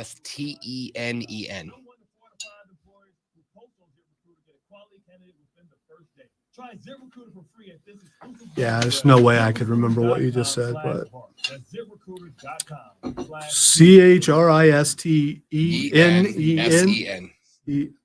I don't think you said Christensen. Yeah, but I don't think you put the S in there. But It is. I'm pretty sure I didn't. It'd be hear hard to an say S. Christensen without I'm the just, S. yeah, I know, but I'm just saying I didn't hear an L in the spelling, so that's may or may not be why I asked you to spell it again. Possibly. I would have looked it up. But. Hey, look at the last message on the if you have time on the stream. I just saw Yeah. it. Okay. All right.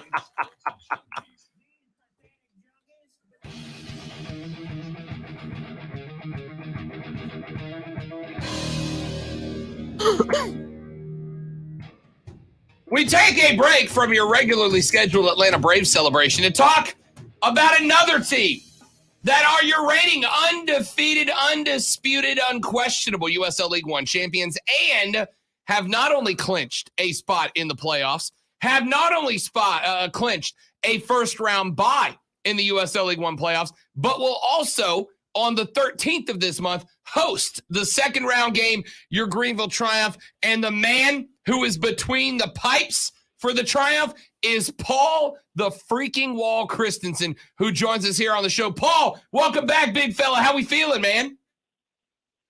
Doing good. How are you guys? Living the dream, buddy. Living the dream. Glad to have you back on. And coming off a big dub, clean sheet on the road against a very young but very quick NCFC team, and one that you guys really needed. I mean, we knew going in, needed a dub and a little help to get that first round bye. You kept the clean sheet, man. Walk me through that game.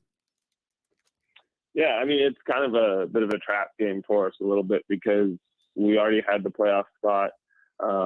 Like you said, we needed help. So it was kind of one of those of we needed to do our thing and then hope that Madison could get a result against Chattanooga. And I thought we did really well to come in focused, and we got a couple of goals early, which kind of took the pressure off us a little bit to make it so we weren't tense throughout the whole game. And I thought we did a pretty good job in the first half of controlling the game. And then in the second half, you saw their energy come a little bit, but I thought we did a good job of handling that and ultimately getting the shutout.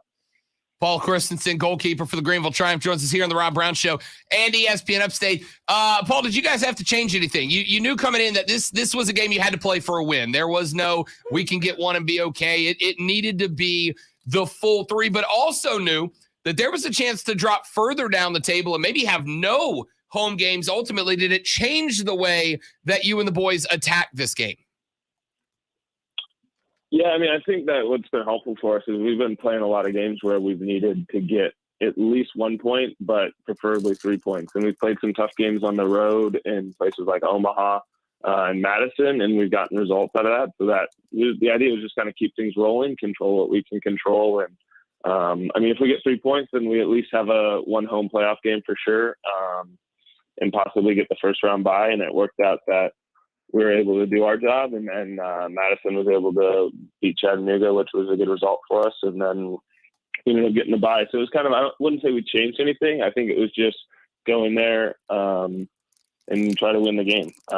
We weren't really too concerned about we could drop down the table here. It was a little bit of, we're in the playoffs, confident in how we're playing, and we just need to keep going and do our job.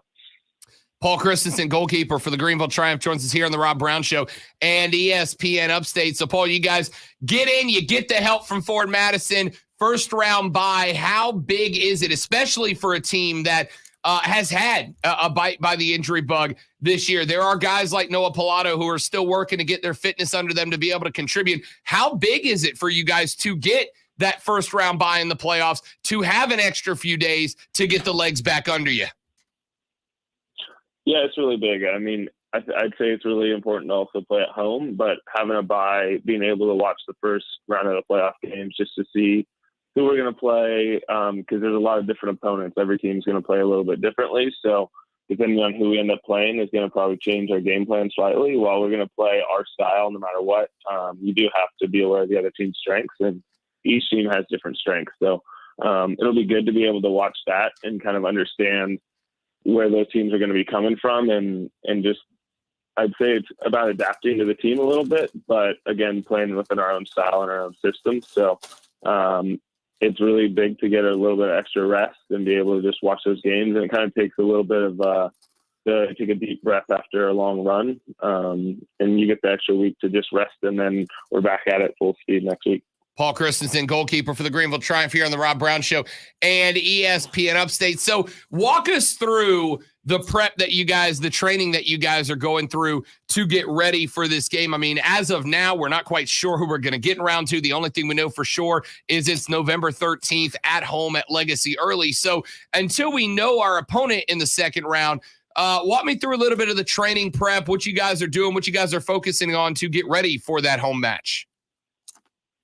Yeah, so I mean, this week we've been able, at least early in the week, we've been actually going after it pretty hard because we can kind of take a little bit of a break. So it is, you don't want to lose the game speed that you have by not playing the game, because that's kind of the reverse of having that first round bye, is you don't necessarily get to be up to game speed. And so we want to make sure that when we do come out on the 13th, that we're at full speed and we're fresh, but we're able to go all out. We're not trying to get back up to speed. So we've just been working pretty hard, and overall it's been a lot of competition type stuff, which is always fun for the guys and for us. So we haven't necessarily worked on too much specific because we're kind of waiting to see who we're playing in order to game plan well for them. But right now it's just been competing, working hard, and then we'll be able to have a little bit of a rest and then go back full speed next week.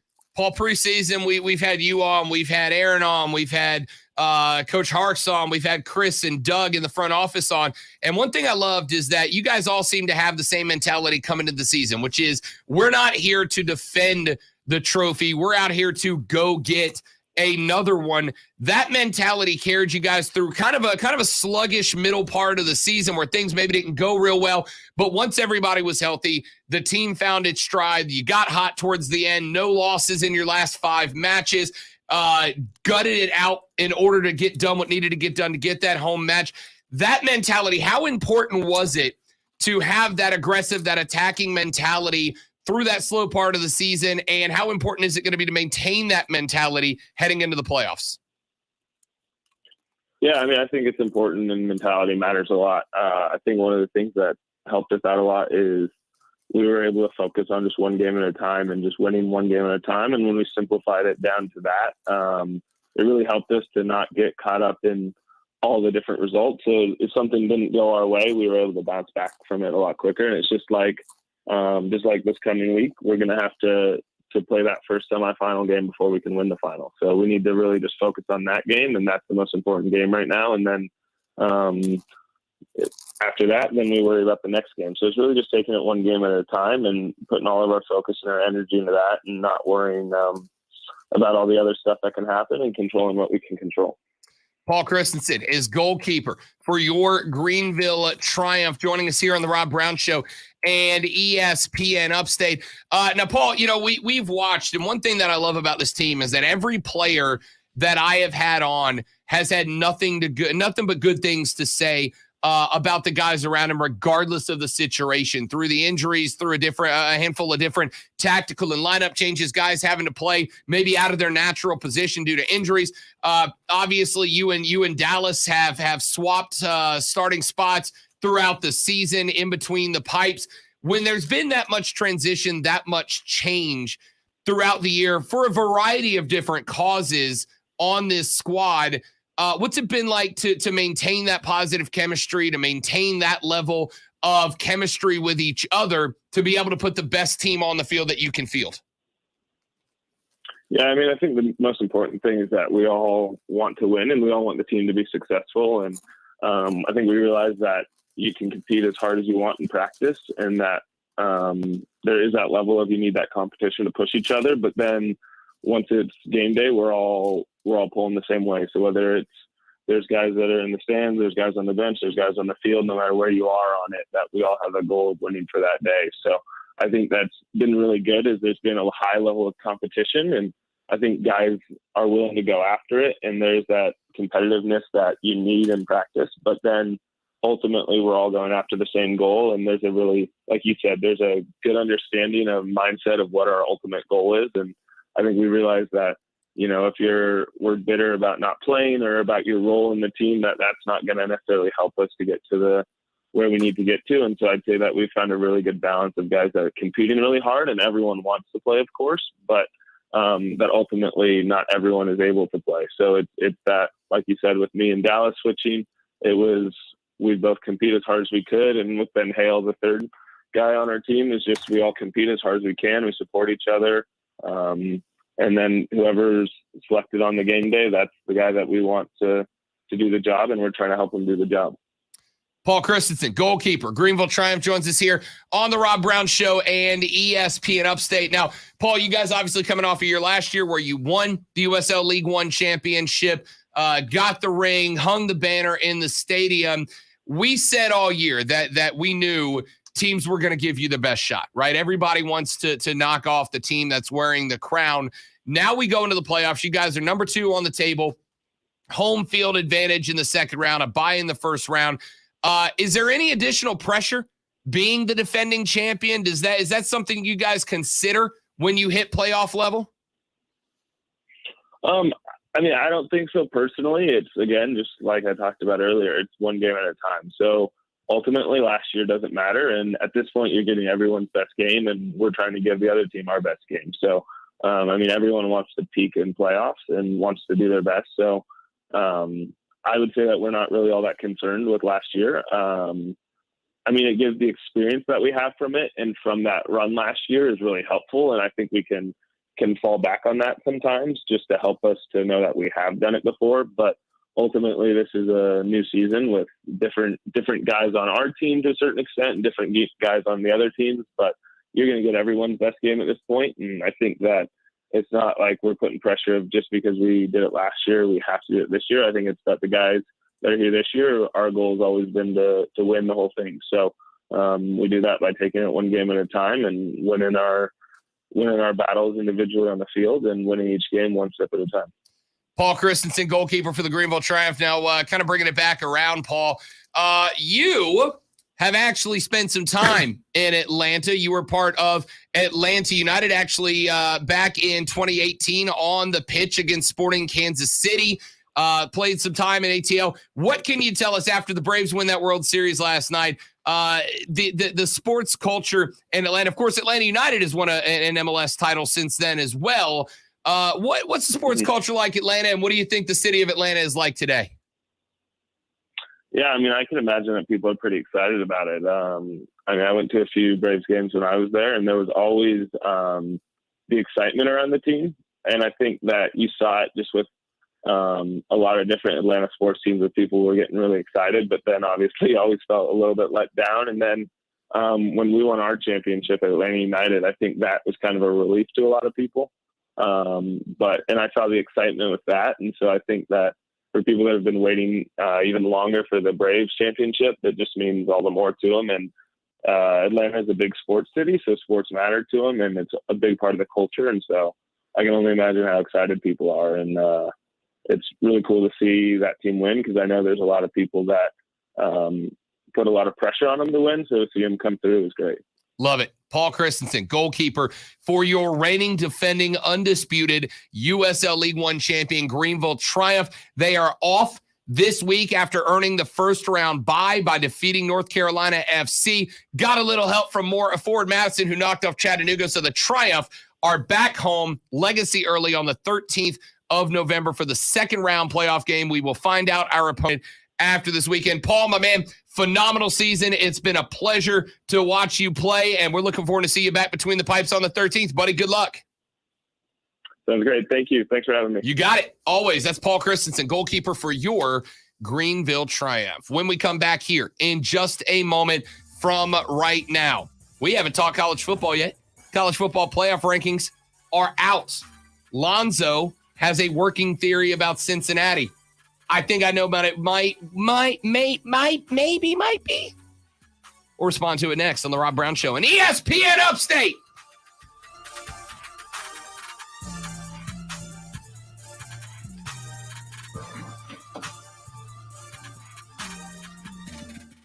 I actually think Feinbaum may have had the same idea. I was in here setting up, Oh, really? and he kind of mentioned the thing that I was going to say, but that's fine. College football is so strange this year. Rogers tested positive for COVID-19, is out for Green Bay. Second-year QB Jordan Love expected to make the first start of his NFL career in Kansas City. The earliest Rogers can return is November 13th due to COVID-19. So when you passed him in on that call, Alonzo, how did you bring him from the phone into the audio channel? All right, so when you call out or you answer the phone, you do it with this bank right here. And when you put them on the air, it's always with a number. So if you put somebody on the air, it will show up there. You see one where it says that, but it comes in here. So this has to be turned on and it has to be up. Now, in every other studio, you can have the phone line up and on and it won't matter. But in here, it kills the speakers. So you can't do it in here. And engineering, we've had discussions and they just don't get why I don't like it. So they've never fixed it. And it, it's not, so they have more important things to do too. So, but still. Not a big issue. So if you, I mean, this has happened to me before and it's still, it happened to me earlier. I shut his mic off and I still couldn't hear anything. And I'm like, what is on? Why can't I hear anything? That's because I had left that on. Did you see what I posted earlier, Rob, about the Jag? Yes. Dude, I'm driving on 385 this morning and I see him. He got on 385 from Simpsonville and just pulled up right next to me. I'm like, no, please don't. Please don't. And when someone wants to race, they do that thing. They speed up, they slow down, they do that thing like they want to go. And it's like, dude, I am not doing this. And then I did what anyone would do in my position. I made it where he couldn't go around me, found some slow traffic, and then he got stuck. I was watching a video the other day that cracked me up. It was a similar situation. And then the guy got mad and he pulled in front of the person with a dash cam. And every time the dash cam guy would try to go, he would swear he lanes the block. So they're coming up on an exit and the guy that's in the back with the dash cam pulls to the right. And the guy jumps off to go off the exit. And then he just gets back on the interstate and keeps going. I was like, dude, that is Barry Sanders juking right there. Where's the restroom at again? Well, I can tell you, or you can wait 5 minutes or so and I can show you. But I'll tell you. All right, so you go. Would you look at that? You go out. Legendary adult film star Peter North in the chat. Yes, I know. You go out and you go swing a right at that wall. And then swing a left, and there'll be a TV screen to the left. Directly across from that is the bathroom. I mean, it's right. It's basically right there, the direction I'm pointing. You're good, brother. If you get lost, just wander around. It's a circle. Yeah. It's a circle.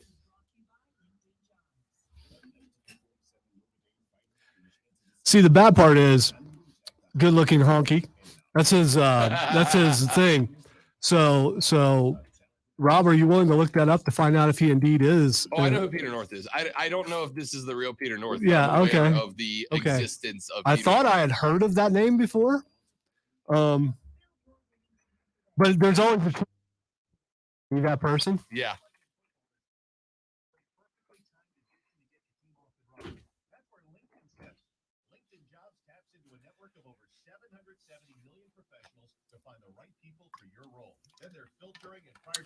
And if it is, do you write a liner?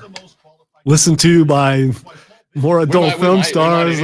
We might anyway. I'm guessing that liner would be praised by the powers that be, as opposed to going, no, we can't do that.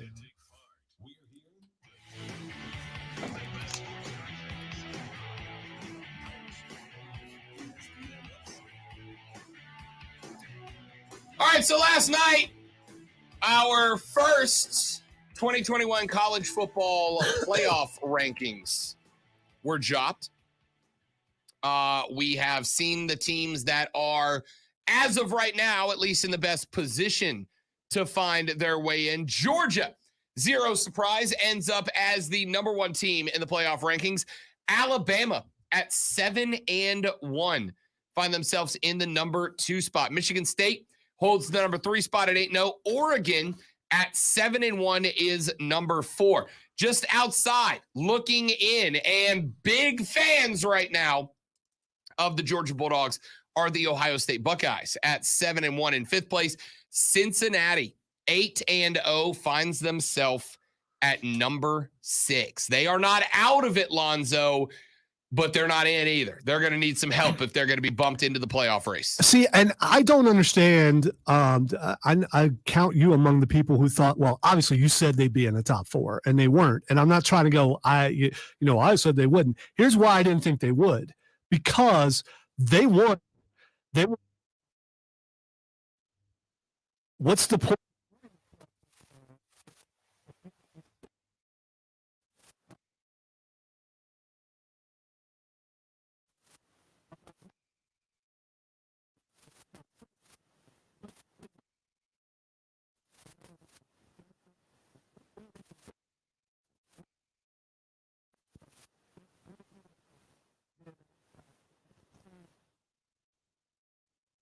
Mad. They didn't want to talk about it anymore. So, and I believe, I'm not going to say I don't believe, I do believe this was a concerted effort to leave them out on purpose so they can make that 12-team playoff happen. Because the 12-team playoff happens right now. If you look 1 through 12, I mean, maybe 10 through 12, it's a pretty strong, it's as we went over yesterday. So,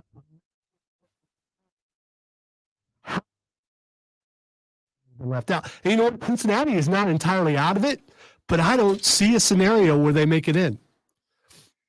So I thought about that last night. Like, what's Clemson's, or excuse me, Clemson? They have no path. What's Cincinnati's path to get in? We're going to talk about the dollar.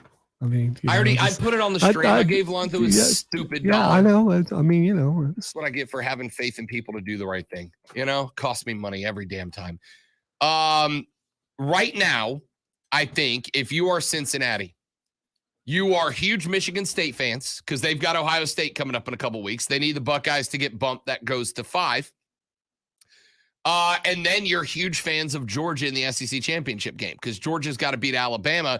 If they make it, if Cincinnati ends the year undefeated and Alabama is a 2-loss team, and you put Alabama ahead of Cincinnati in that 4th spot, I mean, nothing's going to happen. You're just going to have guys like me yelling a lot. Doesn't mean you have to change anything. I don't think that'll happen. I think someone will jump Cincinnati. But Alabama, if they lose before they get to the SEC championship or during the SEC championship, they're done. And, Alabama at 2 was a surprise. It really was. I thought that Michigan State would be number 2. Yeah, you did. You said that yesterday. Here's a question I had that somebody asked. Wake Forest currently sitting at number 9, 8-0. If Clemson was in that spot at 8-0, are they in the top 4? Yes. I think they are. And I think that officially confirms that this is as much about name value, as much about past accomplishments as it is who are the best 4 football teams in America right now. Well,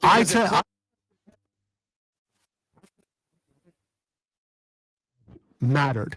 And you saw early on, 25. Head-to-head, the one who won the matchup was ranked ahead of the other one. Oregon, Ohio State, 4 and 5. Yeah. That's exactly right. And so I don't have a problem with that. Ohio State lost to Oregon. Oregon should be ranked ahead of them. By the way, I don't know if I've done this rant on the air here before. I hate eye test because what the eye test says is my opinion is more important than what the numbers are. And I feel that way. And this is true for me in politics. It's true in real life. When you decide that your opinion is more important than the numbers, you're going to make bad calls, right? You're going to make bad calls. When you say your opinion, and that's what the eye test is, remember? Eye test is a fancy way of saying, in my opinion, even though all the numbers say this, in my opinion, this is the way it is. This is probably a poor analogy, but you're doing this contest. Yes, her talent's really good. She gets really high scores, but this is a beauty contest. She's ugly. Ladies and gentlemen, if you'd like celebrity guest judges for your competition, Lonzo is available. If you can afford me. The eye test thing, right? Like a beauty pageant, let's be real. That is the eye test, right? Like I still find adorable the people that are like, no. It's a skills competition. Yeah, right. No, it's not. Which chick is hottest in a bikini is the beauty, which is why I don't understand child beauty pageants, but that's another conversation for another show. Very disturbing. Another conversation for another show.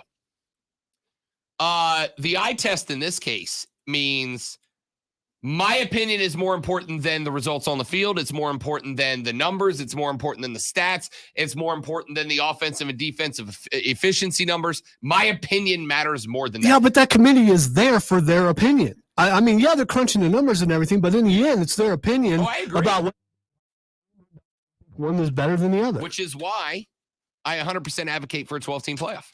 Because even if you go opinion, let's be real. We're looking down the list right now.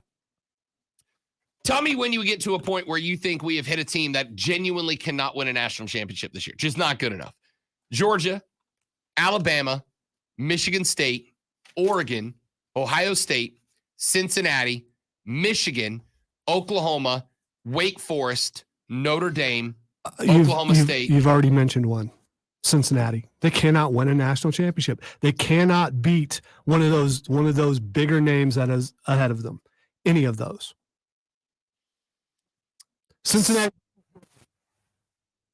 That's anybody versus Georgia who right. wins. Well, I doubt it.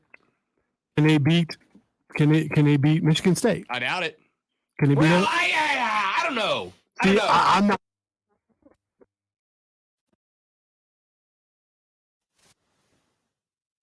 Okay. But Sparty needed everything they had to get by Nebraska in overtime. Nebraska ain't good. All right. Sparty needed everything they had to get by Indiana, who is also not good. And Sparty, now, great, but they did beat a top 10 team in Michigan, right? So, yeah, they're good. I just don't know if I care. But here's the thing. And I'm going to go to one of the oldest cliches in football. We do not hand out trophies based on could they beat that team. We hand out trophies based on would they beat that team. Did they beat that team? If I recall, in the past,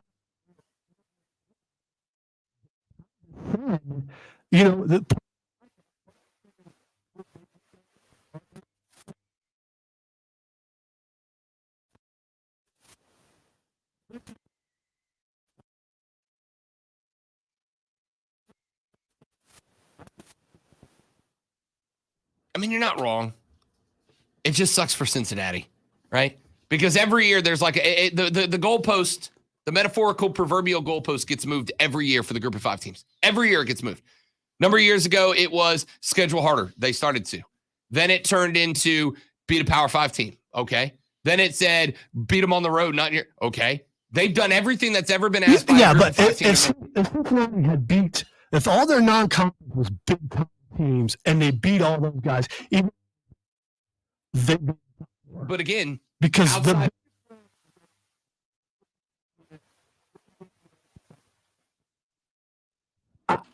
they don't really have anybody on the schedule that comes a point where you have to say we can't punish them for things out of their control. And we have hit a point where very few teams are wanting to schedule Cincinnati. For a while, it was UCF because there's no benefit to you for beating a group of 5 team. But to that team, that can make their season. Let's take a break. We'll get a phone call or two in here talking college football playoffs when we come back on the Rob Brown Show. It's ESPN Upstate.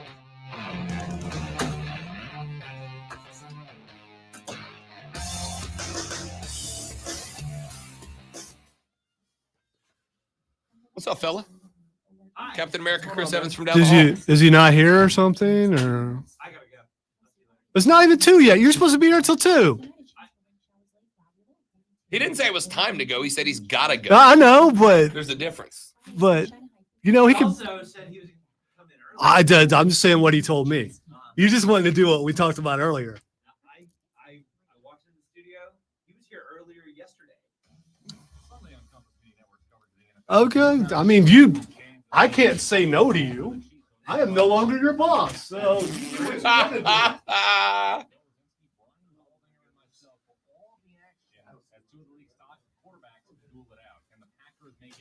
me turn this straight off.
Let me get Brian in here. I got about a minute and a half. Brian, the floor is all yours, buddy. Let's talk some Braves. Take it away.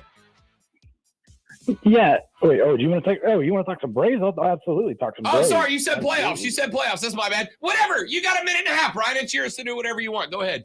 I'm here for it. Well, Rob, I just want to, say I miss you, and I haven't listened in a while. But after last night's game, I've been up here in Wilmington, North Carolina, but I'm listening on the stream and everything, and wanted to check in and say, hell yeah, go Braves. Oh, pardon the H word. I don't care. I've said it multiple times today. You're fine.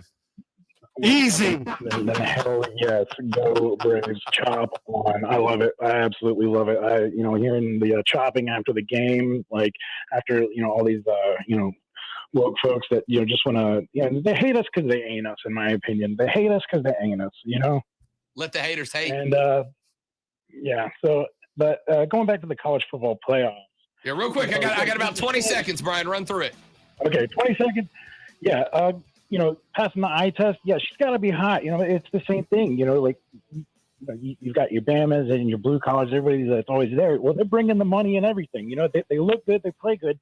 If these guys are going to come in here, you've got to light it up. You got to light it up. You got to give them a reason, something to sell. Like, you can't just be like squeaking by and putting numbers on the board.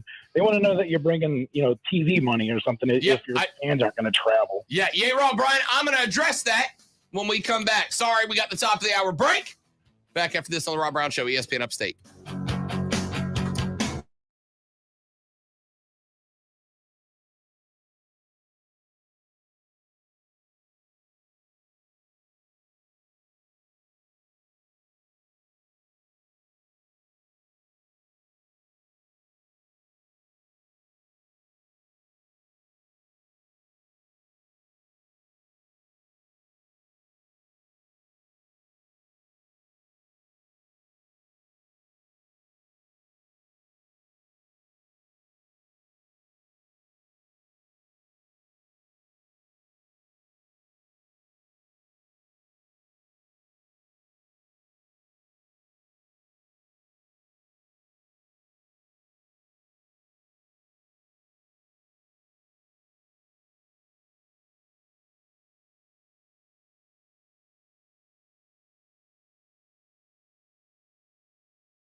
It's supposed to be from 5 to 10 seconds. Like Diesel's very accurate about it, but I just am not. So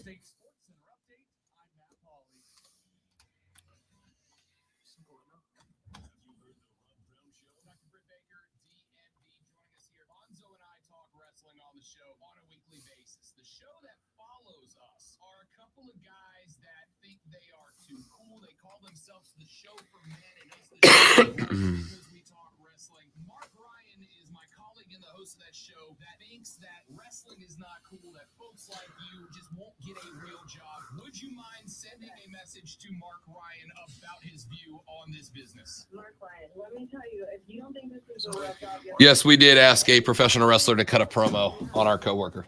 That's awesome. Yes, we did. Yes, we did. How did Mark feel about that? we don't care. Not worried about it.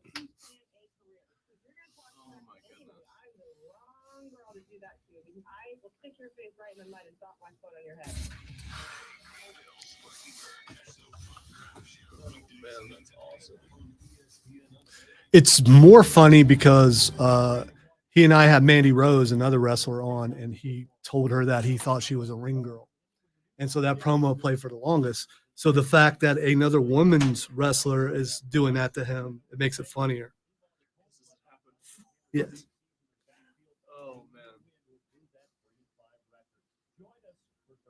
He's not ashamed of it. He thinks it's funny. It is kind of funny.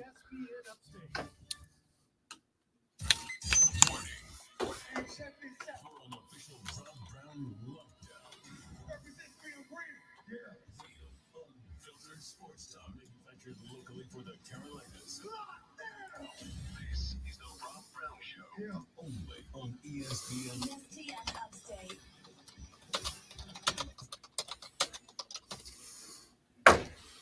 If you had Aaron Rodgers as a conspiracy theorist on your bingo card, you may pick up your winnings at the window.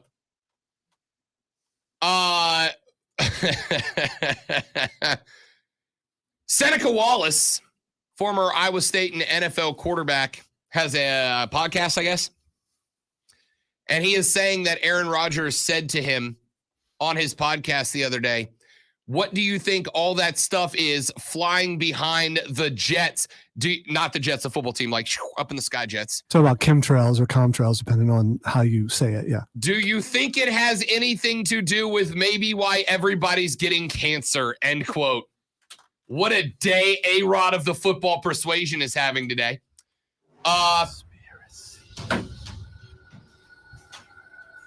Look up in the sky. See the jets flying overhead. Those white trails behind them. What might they be? Conspiracy. Cancer vapors.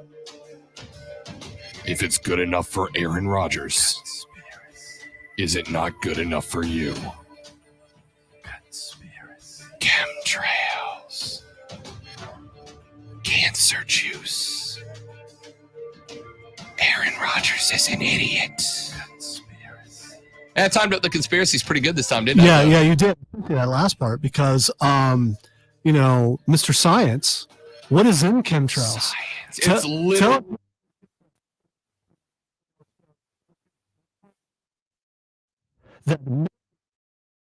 And like,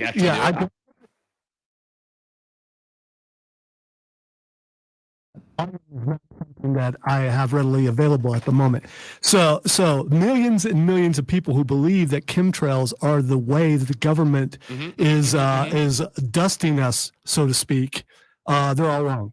Yes, they are. I don't know. Yes, I don't know. I don't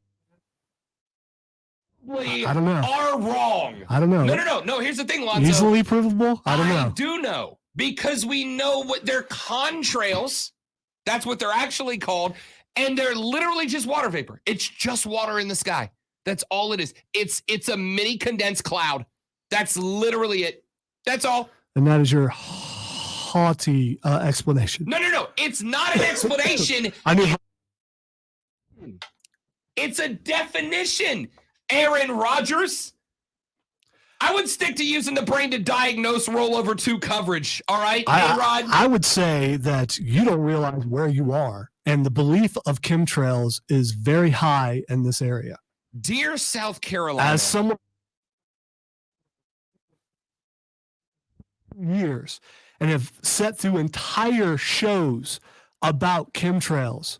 Which should not be allowed because we know what they are. You can prove it. I beg to differ. They were very interesting shows. Yeah, in the way that, like, monster movies are interesting. Wow, this is entertaining. And also, ... not real. Not a real thing. Not real. We know what they are. It's just water and ice crystals. That's all. You can. Why do they show up on some days and not on others? Because it's all about atmospheric pressure and temperature in the air. And sometimes there's a higher pressure and sometimes the temperature is different. Literally, that's the explanation. How can one jet go across the sky and have a chemtrail and another jet go across the sky very soon after? And no, that was not the chemtrail conspiracy. I really wondered. I'm like, no, Chris. No, Chris. Don't do this to me, Chris. Although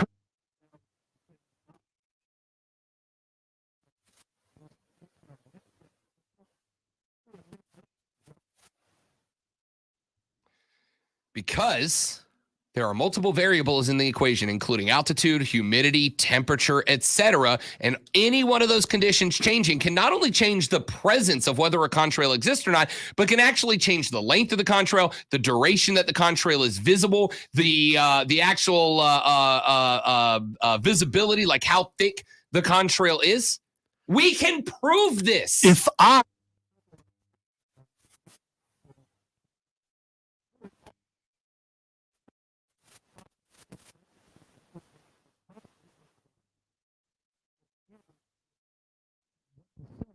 It's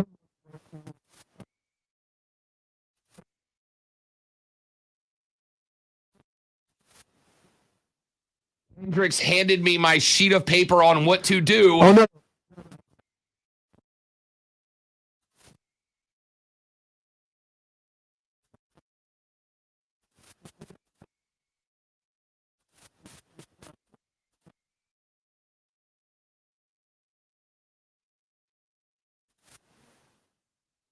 easily provable science is ignored. And contrails, which are just water vapor, turn into cancer fog. Then people start taking that into the realm of politics and we all get dumber for it. It's just water vapor in the sky. It's a cloud. It's a thin cloud created by disruption of air, temperature, humidity, based on the altitude of an aircraft, disrupting it. That's all. All right. When you go home tonight, you can check your offshore account and you will see that you got a nice little sum of money for you spreading the propaganda of the powers that be. Good for you. You know, I read a thing earlier. I want to go back and find it, but they've actually named something. It's a you've heard of like Godwin's theory online. Like Godwin's theory is an internet debate is only over when someone compares the other person to Hitler. It's called Godwin's law, right? Like eventually the conversation will degrade as somebody goes, just like the Nazis, and that's the end of the conversation. There is a there's another theory that just came out that says that the amount of effort required to convince people that their belief is incorrect, like there hits a point where the amount of effort is not worth it anymore. It's just easier to let the other person. It's just water vapor in the sky. We can. Why are we talking about this? This is a sports show, not a conspiracy show. Oh, because Aaron Rodgers is dumb. That's why I forgot. Ladies and gentlemen, please remember that athletes playing professional are good. They're good. We like it, but they're not always the smartest people. Some of them are. Yeah. I don't know if Aaron is though. Do you know? I don't know. You don't know. I don't know. If he But were, if he's not, I got some classes I can suggest for him. I was gonna say basic principles of water. So if he were, you automatically discount that school no matter what school that was. Because I don't remember where he went to No, I school won't at. discount a school, but I will discount him because he's saying things that are wrong and provably wrong. Why are we doing this? Texter says Bush did 9/11. Texter said CIA 100% accidentally killed Kennedy. Texter says IGK, bro. Government is pretty sketchy in general. ESPN. Contrails are short and disappear. Contrails go as far as the eye can see and get bigger and bigger. Contrails are short and then contrails go. I mean, maybe there's a terminology difference, but we know what it is. Texter says that's what they want you to believe. They have created a weather machine. They control the weather and create storms and hurricanes to keep the people down. ESPN, they're crop dusting the country with COVID dust. Stop believing the man. And ESPN, I know a meteorologist that argues with people daily about chemtrails. Which side is he on? Yeah, they didn't. I need to know. Need to know like immediately. I need to know. I need to know immediately. All right. 844 GSP ESPN. Can we go back? We just talked about the Braves again. I was having so much more fun. Well, it's like your name's on the show, dude. Do whatever you want. Jimmy, you're up. Let's talk baseball. Welcome in, big dog. Oh, Braves. Give it to me, big fella. Give it to me. Let's go. Hey, I think you remember me calling into your show and saying that I wanted to play the Dodgers because we had home field advantage, and to beat the man, to be the man, you had to beat the man. Whoa! So we did that. And then all these people that I work with, Astros 4-1, I said, BS. And I didn't say it that way. I said it the real way. And so I told them all the reasons why we were going to beat Houston. I said, for one, if we'd have played Boston, we would have been playing the Mystique of Fenway Park. So I wanted to play Houston, and we did. We beat the that was a fantastic game last night. Kudos to Alex Anthopoulos, and I feel sorry that he got COVID and wasn't there for the celebration, which he should have been. I mean, it was fantastic moves he made in free agency. Freddie Freeman, he stuck with the Braves through that 97-game loss season. I think Alonzo has been on the show when I used to call into the show, and somebody was the previous guy. I think he used to do the Burns High School football games. I can't remember his name. Sure. And he was saying the Braves were going to lose.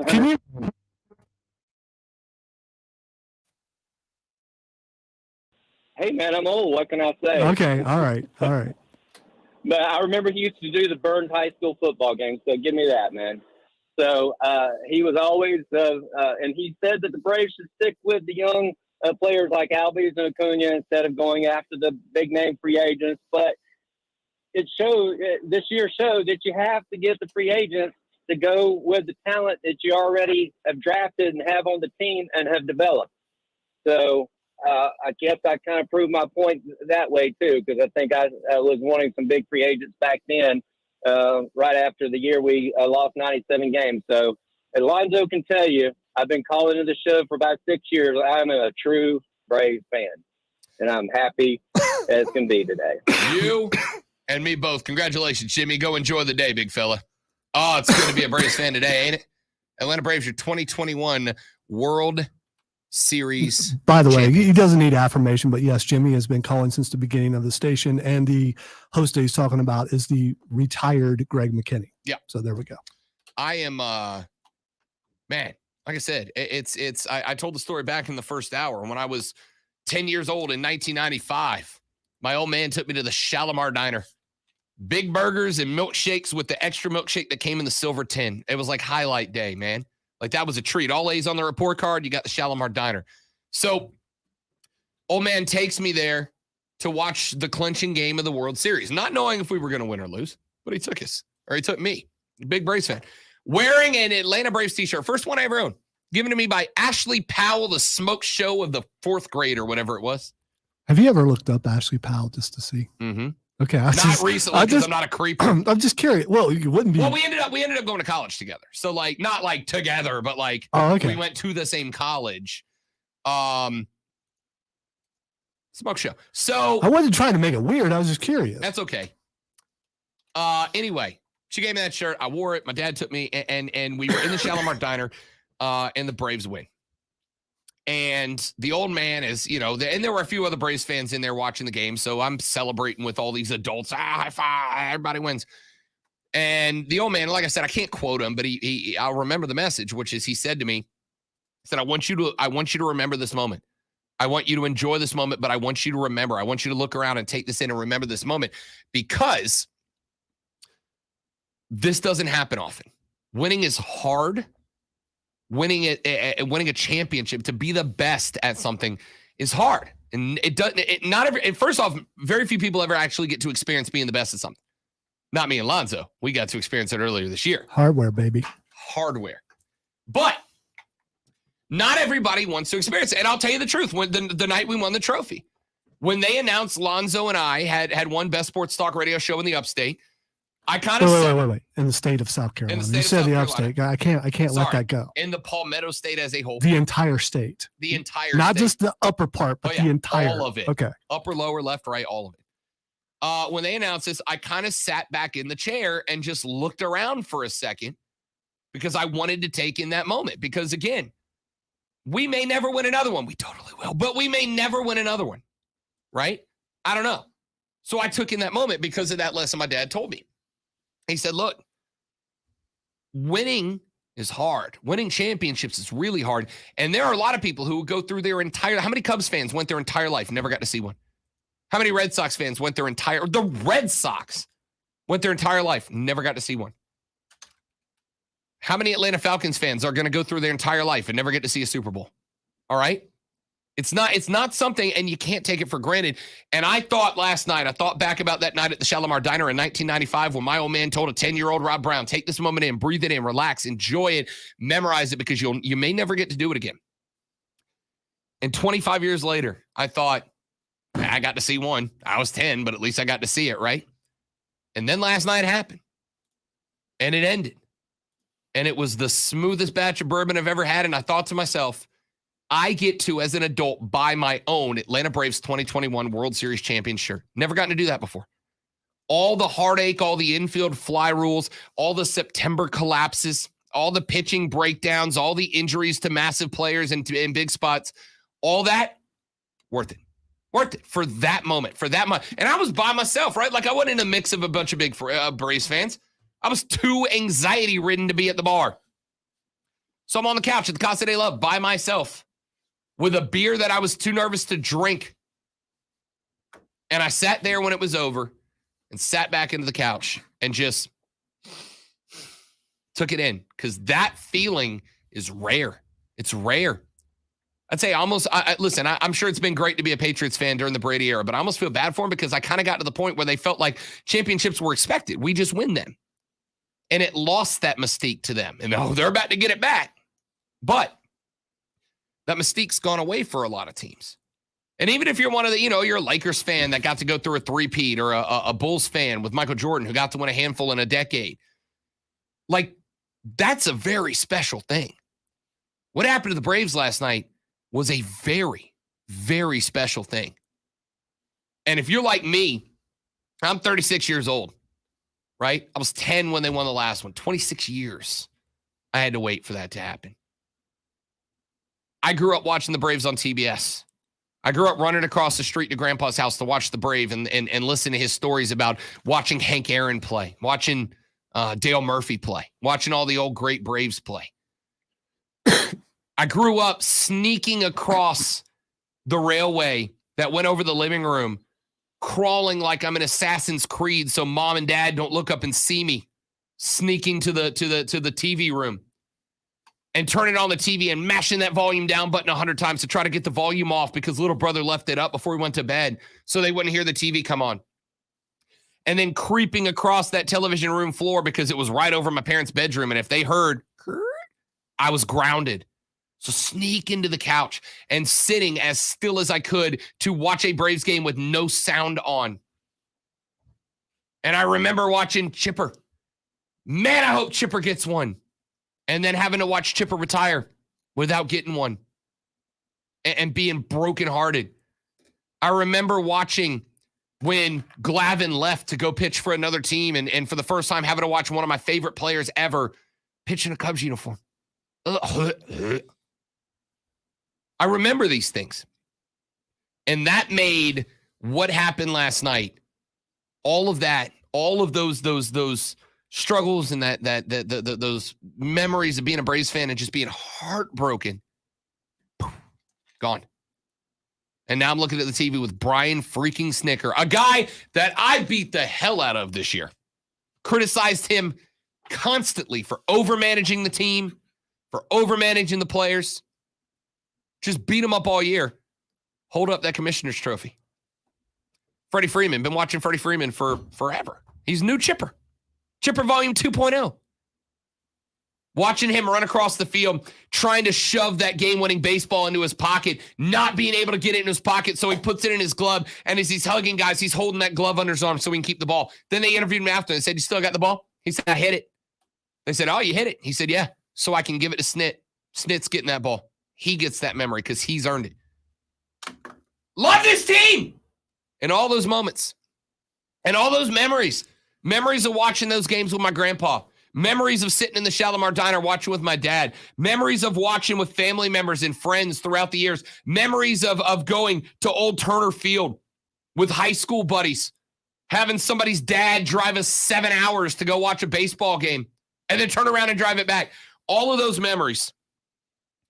They all rush back for a minute, and then you turn to the TV, and you see the little A on the bottom of the screen with the little virtual fireworks going off around him.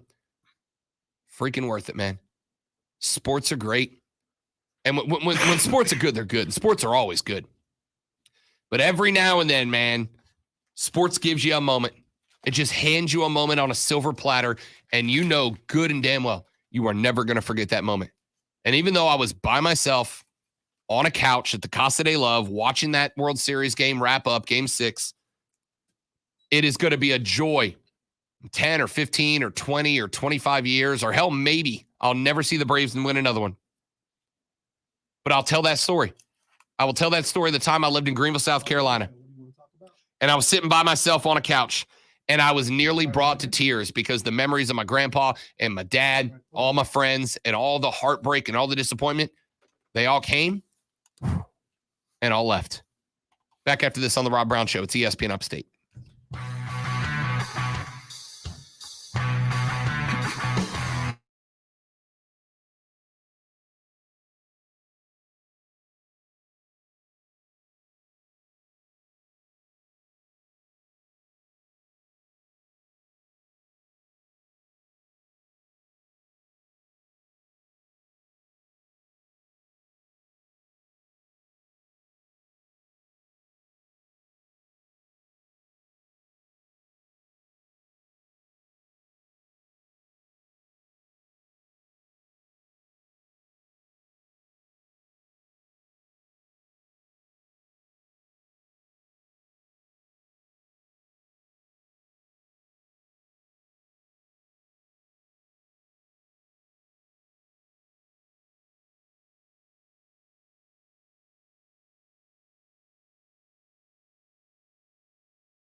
Texas says ESPN been a Braves fan since the Greenville Braves brought Hall of Famer Chipper Jones through the system. I was excited watching Soler's home run, but I went out of my mind when Freeman homered. True fans understand the difference. Freddie freaking Freeman deserved it. The best since Chipper. The guy's been invaluable. There is zero doubt about that. The guy has been invaluable to the organization, invaluable to the team, and it was absolutely fantastic that he got a part of that action. Not just the home run, because the home run was great, but as Abe Gordon from 92.9 The Fan said back in the first hour, and if you missed that interview, go back and listen to the podcasted version of the show on ESPN Upstate. As Abe said, wasn't it fitting that the winning baseball ended up in the glove of Freddie Freeman, right? Who else? There were other guys. I mean, Jock Peterson was a hero in the NLCS. Eddie Rosario, a hero in the DS. Jorge Soler ends up with your World Series MVP, and absolutely. Dude had 3 home runs in the series that gave the Braves the lead. There's only been one guy in World Series history who's had 4. And other players that have had 3 home runs in the World Series that gave their team a lead, Ruth Gehrig. That's a list, and Jorge Soler has added his name to it. But Freddie getting to put one up on the board and Freddie ending up with the game-winning ball in his mitt was poetic if you are a Braves fan. Let me get Jock in here to talk a little Braves baseball. Jock, welcome to the show, big fella. Good to have you. Hey, man, thanks for having me on the show, Rob. Enjoyed following you around on Twitter last night during the game. We were having a blast, buddy. Having a blast. Yeah, man. So my walk with the Braves goes back to the early 80s. One of my earliest jobs was at a furniture store, and I can remember sitting there with the furniture owner watching the Braves play on TBS. And really that's when it really got started for me. Our dad had taken us to a couple of games, but at that time, you'd go to see the Braves so you could watch the great players from the other teams. So absolutely. That's kind of how it was. But just coming up through and then, just following it. Last night, I'm the same as you, 25 years of just sorrow and disappointment. It was forgiven in one hit and one out. And it was 25 years of just erased. I couldn't have been more elated with the team that I've been following basically my whole life. Yeah. I mean, it's a great night. So I just can't say enough about them. Yeah.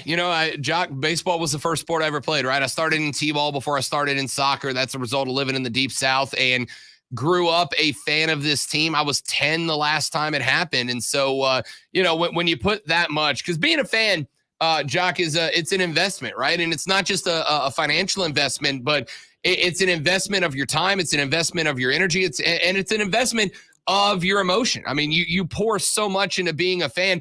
And, I read a column somebody wrote earlier today that said, and I thought it was really interesting. They said being a baseball fan is irresponsible and idiotic because the amount of time and energy and effort you pull into something that in the grand scheme of things doesn't matter. But last night we got that return on 25 years of investment. And to me, right. Man, yeah. Listen, I'm not a crier. I don't cry often. I'll cry every now and then. I'm not a crier. Dude, I was on the verge last night, Jock, because that was a quarter century of exhaustion that finally paid off, and it was worth it. Yes, sir. Yes, sir. But enjoy your show. And like I said, I enjoyed hanging out with you on Twitter last night, man. Keep up the good work, and we'll all keep listening. Appreciate it, Jock. Thank you very much. Great to have you on the show, buddy. It means the world to me. Thank you very much. 844-477-3776, 844-GSP. ESPN's the number. You can text 71307, the Ingles Market text line, and get at us that way as well. I'm Braves fans. I want your stories, man. Like, I think the interesting part about this is that, and somebody said last night that it was incredible because as you scrolled Twitter, you saw guys with Bama logos and Tennessee logos and South Carolina logos and Florida logos and Florida State logos and Georgia logos and Clemson logos. College football is king in the South. I'm not arguing that baseball is. College football is king of the South. And man, do we have some division across the Southeast when it comes to our college football teams. This guy hates that guy, hates that guy, hates that guy just because of the colors he wears. I had a South Carolina fan tell me not too long ago that if he sees somebody in an orange shirt, he automatically distrusts them. Might be the greatest guy in the world, but he automatically distrusts them wearing an orange shirt. Last night, that didn't matter. Last night didn't matter. We had massive political elections going on across the country last night. Governor's races that may very well help shape up the future of the United States government. I didn't see not a nan tweet about it. From even my politically minded friends, nobody was commenting on Virginia's governor race. It was all about the Bravos. And I think that's cool, man. I think that's cool that there is something that brings together sports fans from around the South. And I think no other team does it like the Braves do. The Falcons don't, the Panthers don't, the Saints don't, the Bucks don't, the Dolphins don't. The Hawks don't. The Hornets don't. The Marlins don't. The Buccaneers don't. The Rays don't. Clemson, South Carolina, Florida, Florida State, Georgia, North Carolina, Wake Forest, Duke, Vanderbilt. None of those teams unite the entire Southeast. But last night, I don't know about y'all, but scrolling my social media last night, we might as well have just changed it to Braves book. We might as well just changed it to Bravester because that's all it was about. And it was an incredible moment. Politics didn't matter.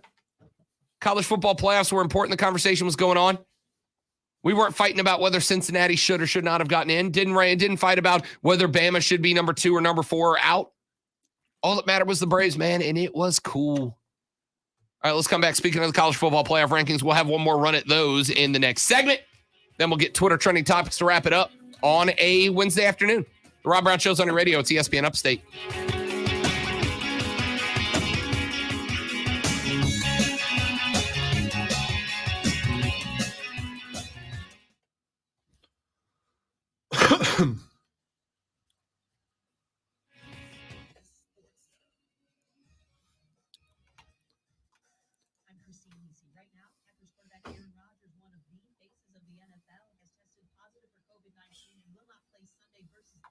Did you see the picture of Ember Moon I sent you on Twitter?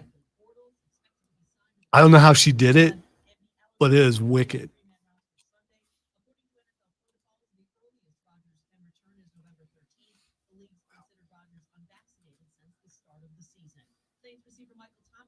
That's a rad filter. Yeah, I mean, how it's. I was waiting for it to completely disintegrate, and it never does. Filter. And it's like that.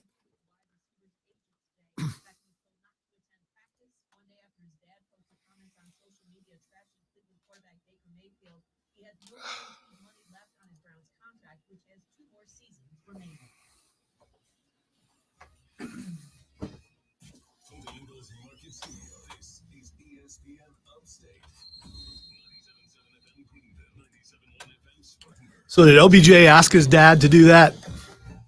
I don't know, but Stefanski apparently told the team earlier today they can go ahead and consider him off the team. Yeah, that's what they were just saying. Yeah, so.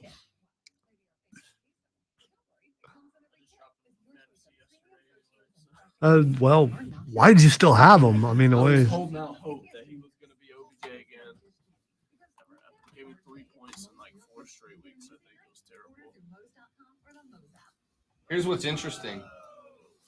Apparently on yesterday, a couple hours before the deadline, the Saints made a run at him. Like, we'll take him off your hands, bring him down back to Louisiana where he played his college ball. Like, we'll take him. And they couldn't come up with the right compensation. And that may have been the Saints underbidding because, like, come on, guys. But if you're the Browns, don't you get rid of him? Like, even if you got to pay the rest of his salary this year to get rid of him, don't you pull the trigger on that? Do you want him on your team, though? Mike Thomas isn't coming back this year, so yes. Right. So, yes. Yeah, but my still. big thing was having him and Thomas on opposite. Both of those guys are hotheads, and they both want the ball, so I don't know if there's enough to go around. But if Mike Thomas can't come back, I'd take OBJ on a 2-year deal. Honestly, there's a lot of people who said they would have traded because Mike Thomas and Odell are the same age. They're the same age. Yep. See, I don't want him on the Chiefs. I don't. I'd rather. No. We need defense. We need defense. Yeah, they're both 28 years old. So Odell for Mike Thomas straight up. I mean, That's a tough ask though, just because of MT and what he's done last time he was healthy. Well, I agree. But also keep in mind there was a lot of drama this offseason with him too. Like I thought he was going to get dropped from the team drama. Yeah, it doesn't matter now. You could have Odell and Mike Thomas both playing the best football of their careers, and it doesn't matter if Taysom Hill's throwing the ball. But let's all give it up for the GOAT Trevor Siemian knocking off Tom Brady. You're welcome. I just don't know that I could ever sit through watching Cam Newton play in a Saints uniform. That would be tough. That was my first. It my would be first tough. instinct was call Cam. Yeah, but they don't want him though. He's just slightly older Jameis. Like you don't have to change anything. Now you got to change the whole offense because Simeon ain't Jameis. Cam, I mean, he never played in that Saints offense, but he played against it for years. He knows how Sean Payton plays. Aaron Rodgers thing blew my mind a little bit. We shop companies like Protected, Prudential, American General, and others. Wonder what time Atlanta's doing the parade on Friday. Are you actually going down there for it? Probably not. I mean, I'm gonna ask, but I'm not like taking a vacation day for it. I'd rather just go Saturday down to the Battery and hang out at the Battery. Oh yeah.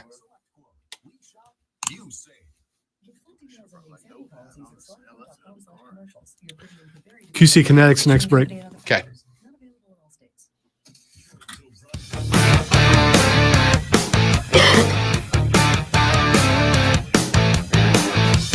All right, I'm going to get to the playoffs here in just a second, but the greatest college football story of the season dumped a couple of nights ago, and I am a little bit shocked at myself for not having gotten to it yet. Jeff Banks is the special teams coach for the Texas Longhorns. And Jeff Banks is kind of interesting. Not terribly long ago, Jeff Banks left his wife and kids. Not a fun story. To be with a stripper named Pole Assassin. Little funnier. Who? I don't know. Pole Assassin. That's kind of scary. Right. Who, Lonzo, became famous by being a recurring guest on the Jerry Springer Show for years and years. Slightly more funny. Who has a pet monkey that is part of her stripping act. Now it's very funny. And on Halloween night, less funny, the pet monkey attacked a trick-or-treater at their home and had to have its jaws pried off of this child because it was locked in. Less funny again. Yeah, don't mess with monkeys, man. People think they're cute and everything, and they like rip people's faces off. So dude leaves his wife and kids for a stripper named Pole Assassin, famous for her Jerry Springer appearances, who owns a monkey, ... That's part of her stripper show, who then attacked a kid over Halloween night during their... Texas is like, hey guys, news has been a little chill lately. What do you say we spice this up and, I don't know, monkey around a little bit? What do you say? It's a long way to go for that. It really was. I'm surprised this didn't happen in Florida or Ohio, though. I'm trying to decide which of Texas's core values says leave your wife and kids for a stripper named Pole Assassin who has a monkey who strips with her. Right. Oh, just way to go, Texas. Was the monkey a deciding factor? I need to know the answer to that question. At some point, did Jeff Banks think, all right, on one hand, wife, couple of kids, we've been together for years. On the other hand, Jerry Springer stripper named Pole Assassin. But Pole Assassin has a monkey, and that kind of seems cool. You know what? I'm going to go with the monkey. Sorry, Jeff Banks Jr. We had a good run at T-ball this year, but Pole Assassin has a monkey. I'm in. You know the sad part, the really, really sad part, and that was probably his thought process. Because if you're dumb enough to leave your wife and kids for something, for a stripper, the monkey the deciding factor. Now, ladies and gentlemen, I am not saying that strippers aren't good people and not worthy of love. They are. Everybody's worthy of love. If you are hot enough to get men to throw thousands of dollars at you by taking your shirt off, and that's what you decide to do, have at ye. I got your back. It's your life. Do what you want to do with it. However, if Jeff Banks thought to himself, I got a stable family life. I got a wife. I got kids. We've been together a while. And over here is a woman whose professional name is Pole Assassin. And she has a monkey. That's kind of awesome. Monkeys are great. I'm in. Not a great move. Jeff Banks, Mr. Pole Assassin, and half owner of a monkey, I guess. And now, probably a pretty expensive lawsuit, if I had to guess. But we'll see. We'll see. Had to read that today. Texter says, ESPN Diesel is going to be an angry man today that a group of 5 team didn't get in. It's phonetically correct. It's a group of 5. Yeah. I ain't mad about it. I literally read it that way. It's a group of 5.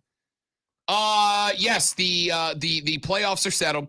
Not settled. We got a lot of football left, but the playoff 4 initial rankings are settled. Georgia, of course, is in at number 1. So here's some questions. Is Alabama a worthy number 2 team with a loss?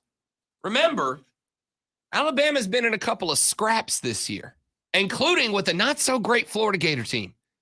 Their loss is to a 2-loss Texas A&M team whose 2 losses are not 2 good ranked teams. They're 2 middle-of-the-pack SEC losses for A&M, but it was on the road. I do have a question. If Clemson lost 1 game and that was it, would they be in the top 4 because of where they've been every year? I would say yes, they would. I can't say yes because Wake Forest isn't number 8 with an ACC undefeated record. I think if Clemson was undefeated, now how interesting would that be? Undefeated Clemson in the top 4 in the same conference as undefeated Wake Forest at number 8. Oh, how much fun we would have had with that. But they're not. 8-0 Wake Forest, number 8. So, Alabama's top 2 top 25 wins are over Mississippi State and Ole Miss. Solid wins. Not great, but solid wins. But to me, Texas A&M, that loss should negate one of them. All right? They escaped the upset against a bad Florida team and entered the fourth quarter against Tennessee up 1 score. Now, they ran away with that game late, but it was a hell of a game for about 3.5 quarters. Michigan State just knocked off the 7th-ranked team in the nation in Michigan, have looked complete all year. But the SOS for Sparty, not quite as good as Alabama's, even though they have, for the most part, owned their games and have a signature win against Michigan. Oregon has a top 5 win over Ohio State on the books. And Pac-12 is not good. We've been talking about how bad the ACC is. The Pac-12 is only slightly better, maybe. Maybe not. Maybe they're just as bad as each other. But it seems like they get a little love, right? So why? We know that head-to-head matchups matter now. Oregon's ahead of Ohio State. Wake Forest does not have an Ohio State win on the record, or else they would be up there with Oregon. Can we go ahead and go on the books and say, Lonzo, that the reason that Alabama is number 2, #branding. #branding. It is branding, absolutely. And also, I think whether they're supposed to or not, they want them in a position to be back in the playoff. And if they run the table, that's where they'll stay. Sure. How about number 8, Oklahoma, by the way? The Sooners are getting... How many games have they lost? 0. Wow. Shocking. And they're at 8? Mm-hmm. Number 8. That one, I think, I honestly think that shocked me more than Cincinnati being left out of the playoff rankings. I was more shocked by, if you're going to bump Cincy down, how do you have Oklahoma at number 8? It's also strategy, because Oklahoma continues to win, even though Cincinnati continues to win, then they can look at strength of opponent, and then suddenly Oklahoma starts inching its way up. And before you know it, they pass up Cincinnati. They very well might. we know Ohio State still has to play Michigan State and Michigan. I don't know if they have any more The tough Big teams Ten on might there. remove itself. More than likely, yes. Oregon football, I don't really think has any massive competition left ahead of them. They got Washington unranked, Washington State unranked, Utah, and Oregon State, which, hey, maybe the Civil War because it's a big rivalry game, maybe. But Oregon's going to cakewalk through the last 4 weeks, so they're not going anywhere, I don't think. Georgia and Bama got to play each other in the SEC championship game. I've already told you. If Bama squeaks by Georgia, they're both still in. They may drop to 3 and 4, but they're both still in. If Georgia beats Alabama, they're out. If Alabama, even if Alabama blows the doors off Georgia, maybe they drop Georgia to 4 and leave them in. Yeah, but they're still in. Right. But if Oklahoma goes undefeated, wins the Big 12, and Georgia loses one game, but it's to Alabama in the SEC championship game, and they get blown out, do you jump Oklahoma over them? If Cincinnati's undefeated at the end of the year and Georgia gets blown out by Bama because the curse of Atlanta sports, maybe it's only lifted on the Braves. Do you bump them out? This is a weird year, man. I mean, every year we say that every year, but this is a weird year. Let's take a break. Twitter trending topics to wrap it all up when we come back on the Rob Brown Show. This is ESPN Upstate. QC Kinetics.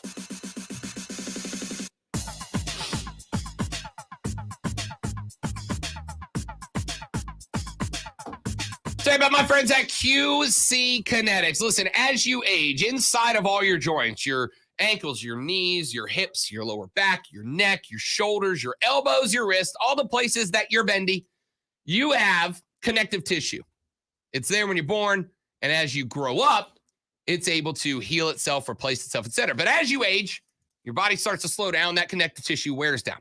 When it wears down, your body doesn't have the capacity to replace it, to heal it, to restore it like it used to could.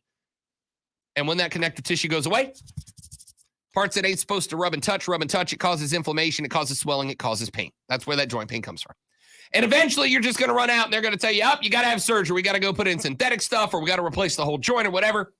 Before you do that, before you lay down on the operating table, before you take the anesthesia, before you go to sleep, talk to our friends at QC Kinetics at 864-448-3772, 864-448-3772. Mention the Rob Brown Show. Get that first consultation for free.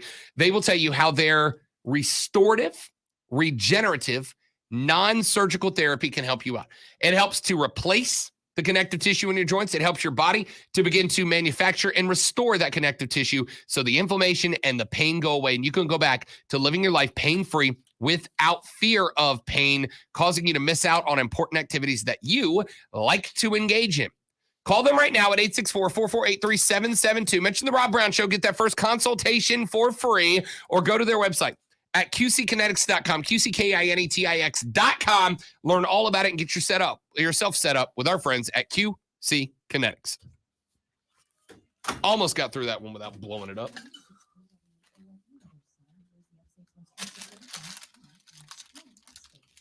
I'm not sure I'm not forgetting to ask anything before we get out of here in a minute, but When we get out of here, we're going to go to my office for a moment before we go up there. And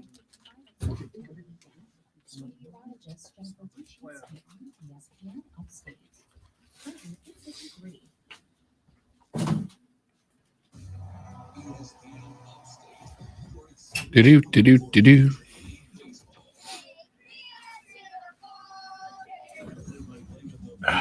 you know, Rob, when I met you for the first time, man, I did not think I'd end up in the same I know, right? studio. Kind of as wild. you. In fact, they told me yesterday. Alonzo told me that you were coming in. I was like, oh, I know that guy. I almost texted you about it, but I figured they'd tell you anyway. Yeah, Alonzo was like, "You have a guy coming in? I think you know him, Owen." I was like, "Washington? Yeah, that's cool, man." Well, the role I applied for was a part-time producer position. I think Mark Hendricks was talking to me about a reporter for maybe The Word or something like that. But Right. I just don't know that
Rob will tell us what he knows about it. So,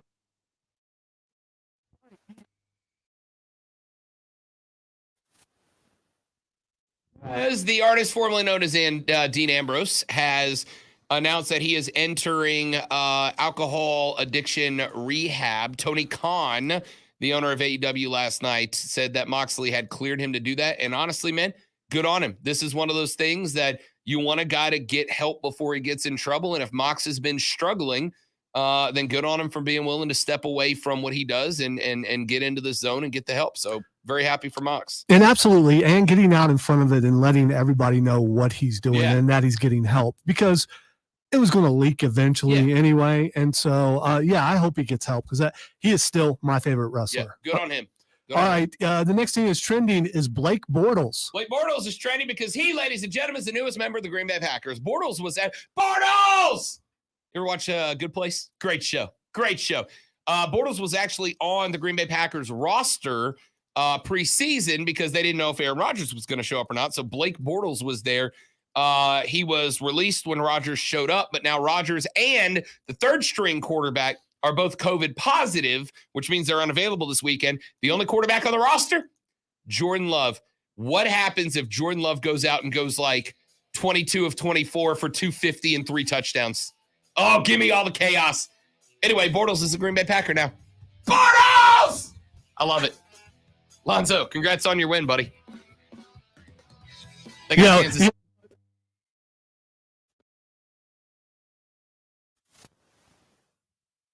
Braves are your World Series champions. I'm going to go celebrate a little bit. We'll be back tomorrow. We might do some more Braves. We will talk Panthers. We'll talk Clemson. We'll talk it all tomorrow. Back to football, back to basics. In the meantime, time to celebrate. That's Lonzo. I'm Rob. Mark Wright and Diesel are up next with Offsides right here on ESPN Upstate. Later, brother.